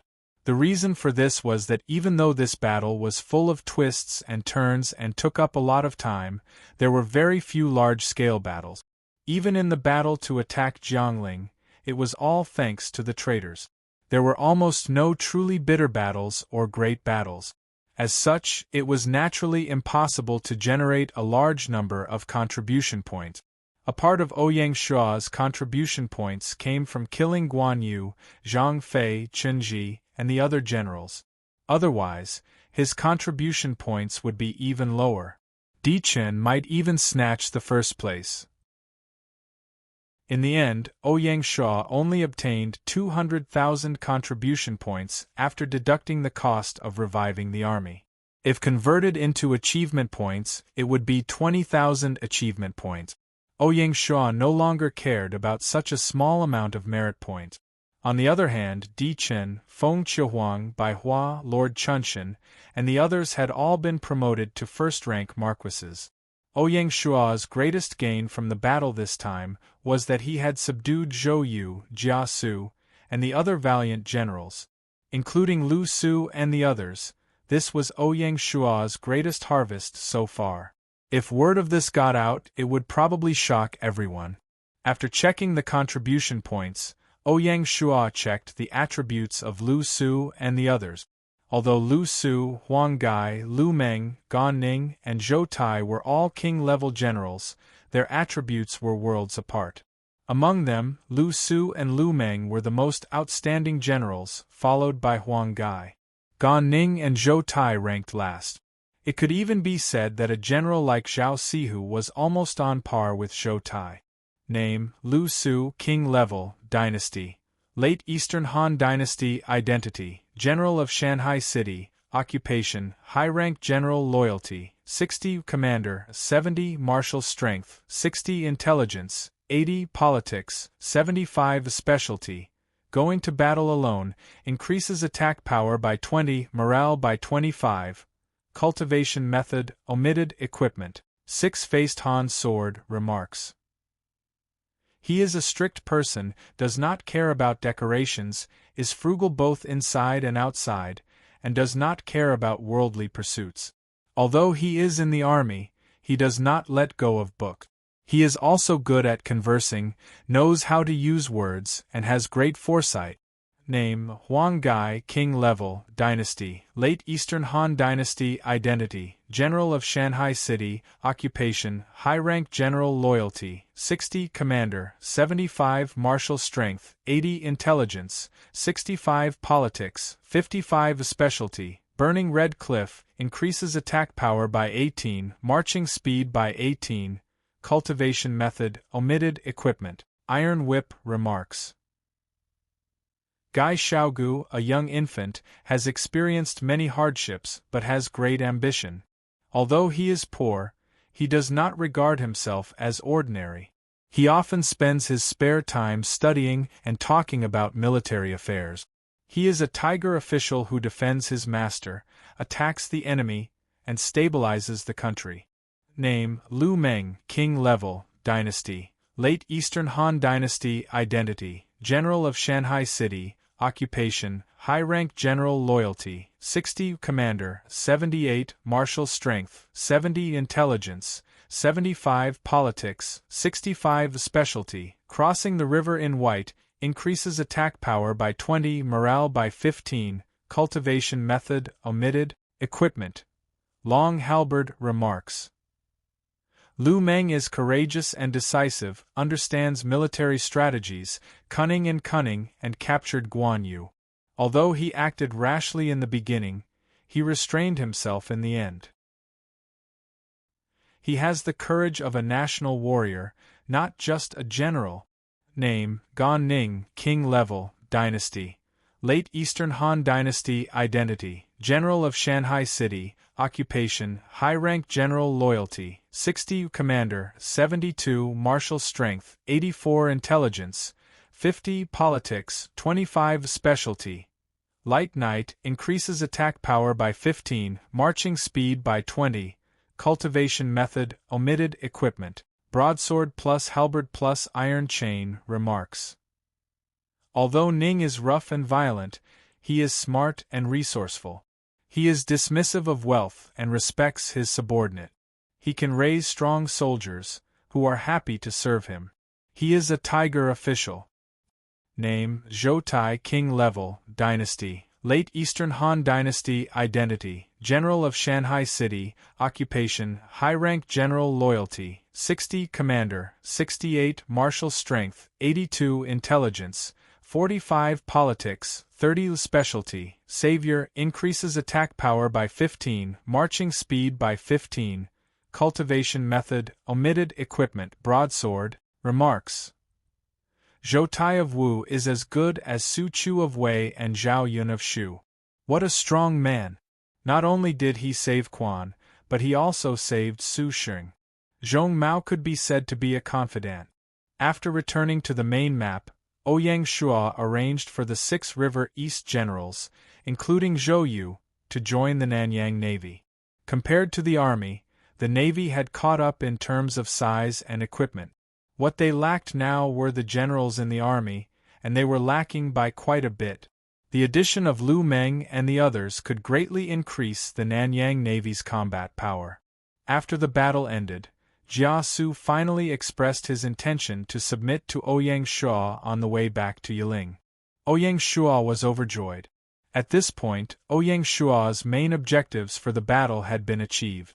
Name: Jia Su, Emperor level, Dynasty, Late Eastern Han Dynasty. Identity: Shanghai City Councilor. Occupation: Special Class Counselor. Loyalty: 75 Commander, 80 Force, 45 Intelligence, 90 Politics, 85 Specialty. Strategy: increases success rate of strategy by 35, increases morale of troops by 30, increases grasp of battle opportunities by 30, reduces enemy morale by 15. Works: Sun Tzu's Art of War, a volume or remarks. Gods have no merit and men have no trace. Kuyul Yang and Ping Jiqi dealt with heroes and returned late to the founding father. Only their intelligence was deep, and they were faster than others, so they could not be trapped. Counselors were ingenious in devising strategies, combining power and change, and turning defeat into success. From the Qin and Han dynasties to the Zhou and Sui dynasties, counselors rose to prominence in Zhang Liang and Chen Ping. Zhang Liang was a sage counselor, and Chen Ping was a god-level counselor. During the Three Kingdoms period, counselors ushered in another period of concentration and explosion. The top counselors of the Three Kingdoms period included Sun Yu, Guojia, Jia Su, Sima Yi, and Cheng Yu of the Wei Kingdom, Zhou Yu, Lu Su, and Lu Sun of the Wu Kingdom, Zhuge Liang, Pang Tong, and Fa Zheng of the Shu Kingdom. Others such as Tian Feng, Zhu Shu, Su Shu, Chen Gong, and others could be considered elites among counselors. Sima Yi, Zhou Yu, Lu Su, Lu Sun, and Zhuge Liang all held military positions, so they could not be considered pure counselors. Just like Zhou Yu and Lu Su, they were classified as generals by Gaia. Gaia's rating of historical figures, in addition to considering their personal ability and their contributions to the dynasty, also placed historical figures in the same occupation for the next 5,000 years. Take counselors as an example. Zhang Liang was one of the top counselors, so he was rated as a saint. Similarly, because of the rarity of counselors, Jia Su, Sun Yu, Qing Yu, Pang Tong, Fa Zheng, and other counselors were all classified as emperor-level counselors by Gaia. As for Sun Yu, Guojia, and Fa Zheng, they were listed as god-level counselors. In terms of ability, Zhou Yu was above Guojia and the others, but since he was listed as a general, he could only be ranked as an emperor-level general. This was because in the 5,000 years of China, there had been no shortage of famous generals and ministers. In history, the competition between the two occupations of generals and civil officials was the most intense. It was not difficult to understand why many famous generals were classified as emperor-level, or even king-level. It was the same for civil officials. Even Fan Zhongyan could only be ranked as a king-level counselor. Chapter 721. After a while, the Shanghai fleet finally docked outside Yiling. Upon receiving the news, Cao Cao personally led his generals to welcome them. Chow Chow gave a thumbs up. How can you say that you have no clothes? Ouyang Shua smiled and bowed. You flatter me, Prime Minister. I heard that your captain died on the battlefield. Chow Chow's expression changed. Without waiting for Ouyang Shua's reply, he continued, How about I entrust Tiger Fanatic to you? Tiger Fanatic was Su Chu, Chow Chow's bodyguard and captain. Ouyang Shua was shocked. It seemed that Chow Chow knew that he had to retire in the wilderness. Thinking of this, he bowed deeply again and said, Then I'll accept your invitation. Chow Chow entrusted Su Chu not only because of Ouyang Shua's position in the wilderness, but also because of Xiahou Ying. No matter what, Xiahou Ying was Chow Chow's relative and trustworthy. Su Chu, who was standing behind Chow Chow, looked reluctant. Under Chow Chow's constant signals, he slowly stepped forward and bowed to Ouyang Shua. Greetings, my lord. General, please rise. Ouyang Shua helped Su Chu up. He still felt a little sad when he thought of Chen Daming's death. Name, Su Chu, King Level, alias, Tiger Fanatic Dynasty, Late Eastern Han Dynasty. Identity, General of Shanghai City. Occupation, Advanced General Loyalty, 65 Commander, 70 Force, 86 Intelligence, 45 Politics, 25 Specialty. Brave, increases troop attack power by 25, increases troop speed by 15, skill, omitted, equipment, long sword. Evaluation, Su Chu is cautious and follows the law. He is a man of few words. He is loyal and talented. Standing in front of Ouyang Shua, Su Chu was more than 8 feet tall, and had a wide waist. He looked brave and brave. Su Chu was a real big guy. Just by standing there, he gave people a sense of oppression. However, Su Chu was not a simple-minded person. Chen Shou described Su Chu as cautious and follows the law. He is a man of few words. Let me tell you something. Chowren came from Jingzhou to pay his respects. Chow Chow had not yet come out of his bedroom. Chowren met Su Chu outside the hall and invited him to sit down in a side room. Su Chu only said one sentence, The King of Wei is coming out soon. Then he turned around and went back into the hall to avoid incurring Chowren's hatred. Someone asked Su Chu, Chowren is an important minister of the royal family. Why did you refuse to talk to him? Su Chu replied, Although he is an important minister, he is also a general who guards the border. I, Su Chu, am in charge of internal security. If we want to talk, we can do it in public. There's no need to talk in private. When Chow Chow heard about this, he liked Su Chu even more and was promoted to a central general. This kind of general was brave and knew his duty. Moreover, he was loyal. He was the best choice for the emperor's imperial bodyguard. It was no wonder that Su Chu was still trusted by Chow Pai after Chow Chow passed away. Chow Chow's act of entrusting Su Chu also reflected his fondness for Su Chu. After entrusting everything, Chow Chow finally brought up the issue of the military reward. He smiled and said, Tell me, what reward do you want? As long as I have it, I can give it to you. It was rare for Chow Chow to be open-minded for once. Hearing Chow Chow's words, Ouyang Shua had an urge to kill Qingyu. However, when he thought about how Jia Su had just pledged allegiance to Chow Chow, it would not be good if Qingyu and Jia Su fought. In the end, Ouyang Shua made the request that he had thought about from the beginning. I want to ask the Prime Minister for a person. Who is it? Chow Chow's gaze swept across Qingyu, Chaojin, Eugene, and the others. In Chow Chow's opinion, Ouyang Shua probably wanted these fierce generals and strategists around him. It's a songstress. Her name is Diao Chan. What? Chow Chow did not react for a moment. He then laughed and stroked his beard. He pointed at Ouyang Shua and said, I can't tell that you love beauties more than fierce generals. Ouyang Shua smiled and did not refute. 12 years after Lu Bu's death, which was the 15th year of Jian and 2 years after the end of the Battle of Red Cliffs, Chow Chow built the Bronze Sparrow Pavilion in Yi City. He used various performers to practice singing and dancing, including Diao Chan. Ouyang Shual wanted Diao Chan. Firstly, it was to complete the previously triggered B-level storyline mission, 4 Beauties. Secondly, it was because he had his eyes on the fierce General Lu Bu. He wanted to subdue him on the main map. No one would doubt that Lu Bu was the most valiant person in the 3 kingdoms. However, Lu Bu was valiant but lacking in strategy. He was short-sighted, greedy, and lustful. He did not see the big picture. He could be a general, but he was not good enough to be a vassal. Lu Bu himself had a clear understanding of this. During the 3 Kingdoms period, Lu Bu had been a vassal and had fought Cao Cao head-on. No matter what, Lu Bu was not a fool. Such a Lu Bu would naturally be useful in Shanghai City.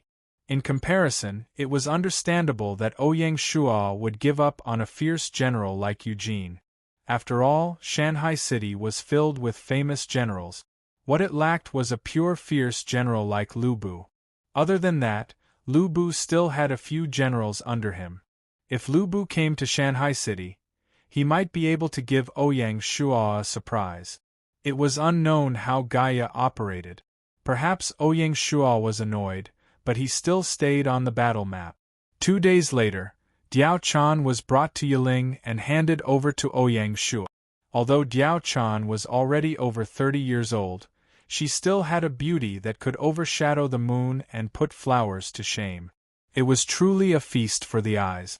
Ouyang Shual could not help but be impressed by Gaia's ability to create women. They were actually able to recreate the legendary 4 great beauties in history. Moreover, they still retained their charm. He even suspected that Gaia's own image was a combination of the 4 great beauties. Your concubine greets the Lord. During the 3 Kingdoms period, it was very common for women of low status like Diao Chan to be sent around as gifts by the nobles. Diao Chan was already numb to this. Ouyang Shual saw that Diao Chan was a little nervous. He smiled and said, "You don't have to worry. I have no intention of touching you." Although Diao Chan was beautiful, she was still a woman. How could Ouyang Shual be interested? Moreover, his ambitions did not lie here. Otherwise, he would not only have Song Jia as his main wife. When Diao Chan heard this, she did not believe it. Cao Cao had said the same thing before, but what happened? When you return to the main plane, you may have a chance to reunite with General Lu Bu. I will be happy to help you. Ouyang Shual pointed at Diao Chan, hoping that she would take the initiative to contact Lu Bu. Really? A glimmer of hope flashed in Diao Chan's eyes. I never lie. Ouyang Shual did not explain further. He checked Diao Chan's attribute. Name, Diao Chan, God tier. Title, one of the 4 great beauties of ancient China dynasty, late Eastern Han dynasty. Identity, resident of Shanghai City. Occupation, dancer. Loyalty, 70 root bone, 18 comprehension, 14 charm, 27 fortune, 7 specialty. Worshipping the moon, increases the attraction rate of historical figures by 15, increases the territory's charm by 15, increases the territory's popularity by 10. Evaluation. She was originally from Zhaoyang Palace. Her body was in the palm of her hand.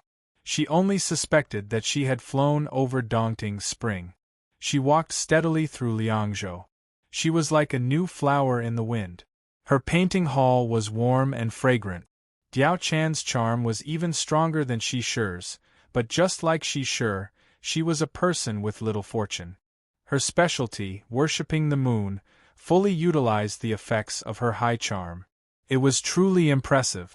Ouyang Shual began to look forward to completing the 4 Great Beauties storyline mission.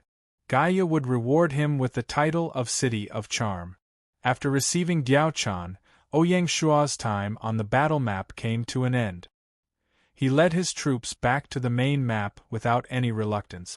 However, when he chose to teleport the fleet to North Sea Harbor.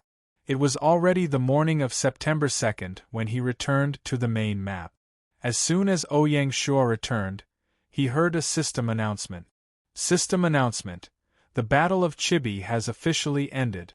The main historical figures of the Eastern Han Dynasty have been automatically added to the game. Please explore on your own. The lords who had missed the Battle of Chibi would be able to launch a new round of crazy pursuit of the generals and strategists of the three kingdoms in the wilderness. Regardless, Ouyang Shuo would be the biggest winner of the battle after obtaining the 8 historical figures of Zhou Yu, Jia Su, Su Chu, Lu Su, Lu Meng, Gan Ning, Zhou Tai, and Diao Chan. Soon after, another system announcement appeared. System announcement. Liu Bei, the Emperor of Shu, has officially taken control of Chengdu. The Chengdu court has been replaced by the Shu Han dynasty. Zhuge Liang, Pang Tong, Fa Jing, Huang Zhong, Zhao Yun, Ma Chao, Jiang Wei, and other famous officials and generals have been automatically added to the Shu Han dynasty. The announcement broke the hearts of countless lords. This meant that more than a quarter of the talents of the three kingdoms were no longer with them. Apart from those named by the system, Maoyang, Jiangwan, Fei Yi, Ma Qi, civil officials, Wei Yan, Ma Dai, Xiang Chong, Hu Ji, Wang Ping, Liao Hua, Guan Ping, Guan Suo, Guan Xing, Zhang Bao, Yan Yan, and Li Yan would all be added to the Shu Han dynasty and serve under Liu Bei. Chengdu in the wilderness would be even more powerful than Liu Bei's heyday. After all, Gaia had placed all the historical figures of the early and late Shu under Liu Bei's command. Ouyang Shuo was a little shocked by this lineup. It was no wonder that Ouyang Shuo had killed Guan Yu, Zhang Fei, and Qin Di in advance. If he had the chance, even Zhuge Liang and Zhao Yun would not have been able to escape. Now that Zhuge Liang had escaped, there would be no end to his troubles. The historical Zhuge Liang was indeed not as godly in terms of military strategy as described in the novels. However, in terms of internal affairs, Zhuge Liang was truly powerful. In terms of internal affairs, he was probably on par with Xiao He and the others. With Zhuge Liang overseeing Chengdu, there would naturally be no problems with internal affairs. Moreover, in the wilderness, the emperor would not have to worry about his vast territory. He would have more energy and would be more difficult to deal with. Chengdu was located in Shu, bordering Yunnan Province, northern Sichuan Province, and southern Hunan Province. If Shanghai City wanted to conquer Shu in the future, they would inevitably have to compete with Shu Han. There would eventually be a battle between the two giants. Chapter 722. Author's Note. Make an update and request for double monthly votes. In history, the most influential dynasty with Chengdu as its capital was Shu Han. Furthermore, Liu Bei was a relative of the Han dynasty. He represented the orthodoxy and represented the Eastern Han dynasty's emperors in the wilderness. Compared to Cao Cao and Sun Quan, he was more convincing. Liu Bei's valiant generals and famous warriors were enough to defend Chengdu. With all these factors, Gaia chose Liu Bei to oversee Chengdu. Cao Cao and Sun Quan could only quietly withdraw from the stage of history and live in seclusion in an unknown corner of the wilderness. Perhaps one day they would be encountered by players and trigger some hidden quest. After the system announcement, Gaia immediately released a system patch for the battle map. It was aimed at the traders of south of Rosy Clouds and the others in the Battle of Chibi. Gaia stipulated that if a lord did something detrimental to his faction in the battle map, his contribution points would be judged to be negative. As for what was detrimental to his faction, Gaia would judge it immediately and did not specify. With Gaia's intelligence, it was believed that there would not be any misjudgments or omissions. After the judgment, not only would the Lord be immediately teleported out of the battle map, but the Lord would also have to pay for the teleportation fees. Apart from that, the soldiers of the Lord's army who died in battle could not be resurrected. What was more serious was that after being judged to be negative, Gaia would impose a ban on the Lord based on the severity of the situation. The so-called ban was to cancel the Lord's right to participate in the next battle. It could range from 1 to 3 times. In the entire game period, there were only a dozen battles in the China region. The Battle of Chibi that had just ended was already the sixth battle, and there were fewer battles after that. Therefore, this kind of ban was extremely cruel to the Lord. As for the actions of south of Rosy Clouds and the others in the Battle of Chibi, Gaia did not penalize them further. Gaia had always adhered to the principle that before a patch was released, any loophole could be exploited. Be it Ouyang Shua or other players, they had all used loopholes in the system. South of Rosy Clouds and the others were naturally no exception. At this point, the aftermath of the Battle of Chibi came to an end. After returning to Shanghai City, Ouyang Shua handed Zhou Yu, Jia Su, and the others to Du Ruhui. Du Ruhui was to familiarize the generals with Shanghai City's military structure and system. Even Zhou Yu needed some time to adapt to the new plane. Ouyang Shua believed that the foundation of Shanghai City would greatly shock Zhou Yu and the others. Their loyalty would also increase, and they wouldn't have to stay at the awkward 60 points. As for the arrangements for them, Ouyang Shua would convene a military conference tomorrow to make a unified arrangement. Diao Chan was personally taken care of by Song Jia. That afternoon, Liu Bei, who had only been in Chengdu for half a day, made his move. The Shu Han Imperial Court officially announced to the public that Shanghai City was listed as an enemy. All of Shanghai City's operations in Chengdu had to be evacuated within 3 days. Otherwise, it would be forcibly sealed up. If it weren't for the system's rules, Liu Bei would have probably sent his soldiers to raze Shanghai City's Chengdu office to the ground to vent his hatred. As a result, Shanghai City became the first territory to be listed as an enemy by Royal City. Speaking of which, it could be considered a legend. When the news came out, the players were in an uproar. Di Chen and the others were obviously gloating, but the allies of the Alliance of Mountains and Seas were a little depressed. Even a fool could guess that apart from the Shanghai City office, the Chengdu branch of the Bank of the Four Seas would also be implicated. It was almost certain that they would withdraw from the Chengdu market. As such, the Huitong Bank would be able to enjoy the Chengdu market alone. This was like a pie falling from the sky. Ouyang Shua would probably have to think of a way to appease his guild allies in Chengdu. Although this incident wouldn't hurt the Bank of the Four Seas, it was certain that they would suffer losses. No matter what, they had lost 1/9 of the market. Fortunately, there were a total of 9 royal cities in the China region. Otherwise, Ouyang Shua would really cry. The other players were just watching the show.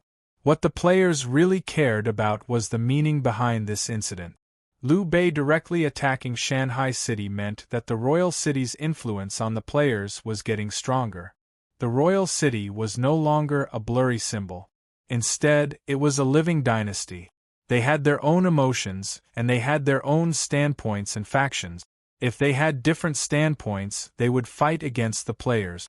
As for the feudal lords, especially the feudal lords that had a royal city within their territory, they had to be even more vigilant. There were many such feudal lords. Di Chun, War Wolf, Lord Chunshin, Wandering Huan, Military Kill Ripper, and the others all had this problem. If Shanghai City took over Yunnan Province, they would also have to face the royal city of Dali. From this point of view, Di Chun and the others didn't feel too comfortable. In short, the main theme of the wilderness in the future would be that there would be fewer and fewer feudal lords, and the oligarchs would become stronger.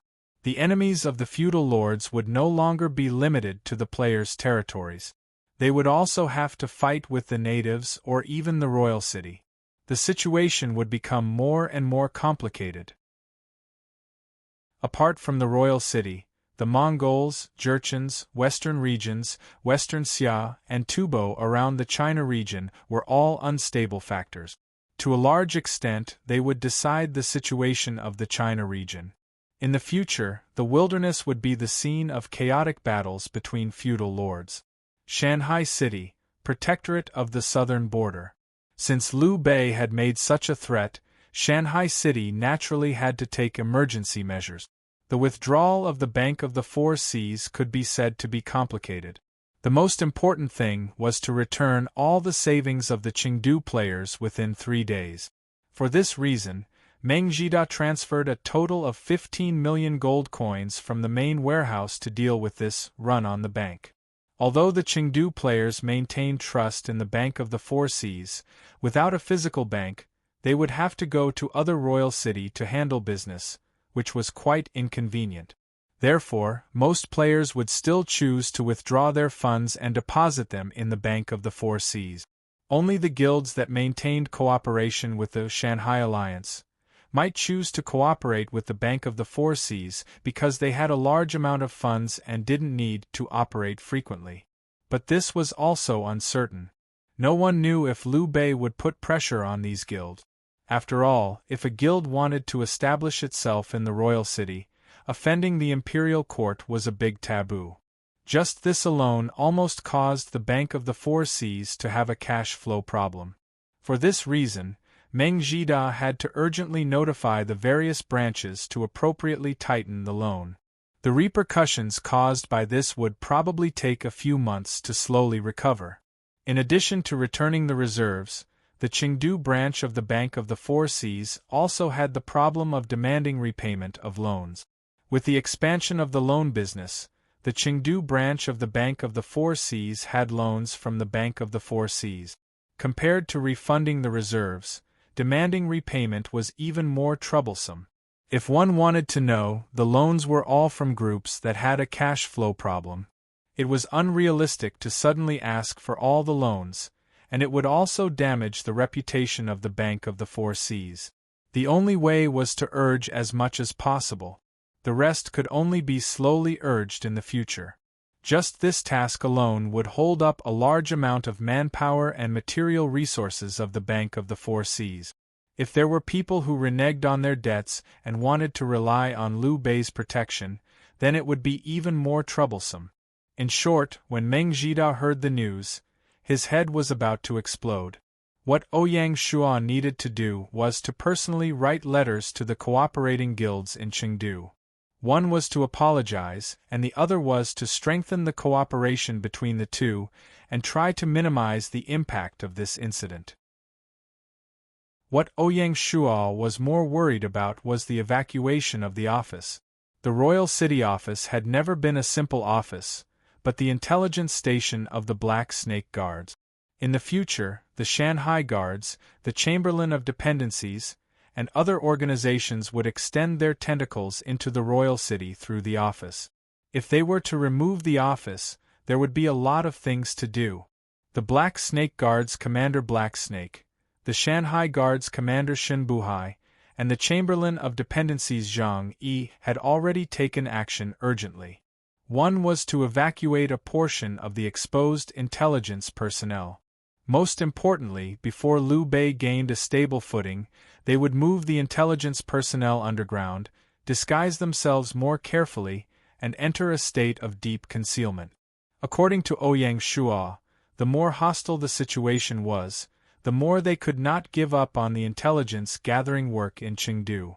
It could even be said that Chengdu was the best in the 9 great royal cities in terms of intelligence work. Ouyang Shua would never fight a battle he was not confident of winning. To be able to infiltrate deep and continuously transmit intelligence was a huge test for the Black Snake Guards and other organizations. Black Snake had already secretly rushed to Chengdu to personally command. As for Shen Buhai and Zhang Yi, they were 2 obvious targets and did not dare to head to Chengdu at this time. They could only stay in Shanghai City and command remotely. Liu Bei's big move had caused all the departments in Shanghai City to be in a mess. The only fortunate thing was that Shanghai City did not have close trade relations with Chengdu. On the contrary, many business associations in Chengdu relied on Shanghai City to carry out maritime trade. Thus, the hostility in Chengdu would not have any impact on Shanghai City's trade in the short term. In the long term, it was impossible to estimate. Once Chengdu's business associations could not go through Shanghai City, they would eventually choose to cooperate with Xiongba and the other coastal territories. The prerequisite was that Xiongba and the others also had to open up maritime trade. This was equivalent to pushing a portion of their resources to the hostile territory. At the same time, the hostility in Chengdu had also caused Shanghai City's recruitment of talents and craftsmen to go up in smoke, cutting off one of Shanghai City's recruitment channels. All in all, the hostility of a royal city was not easy to digest for the player territories. The losses and negative effects were comprehensive and far-reaching. If not for the fact that Shanghai City was a large organization, it would not be able to withstand such an impact. By the time these matters were settled, it was already 5 in the afternoon. In order to settle this matter, the entire protectorate was in a mess. After some time, Ouyang Shua immediately sent someone to find Zhao Kuo. Passively enduring was not Ouyang Shua's style. Since Liu Bei had already declared war, Ouyang Shua naturally had to draw his sword and counterattack. Otherwise, they would think that Shanghai City was easy to bully. You're tuning in to the Phoenix Knights YouTube channel. Don't forget to subscribe and join us on this journey to catch the most captivating stories.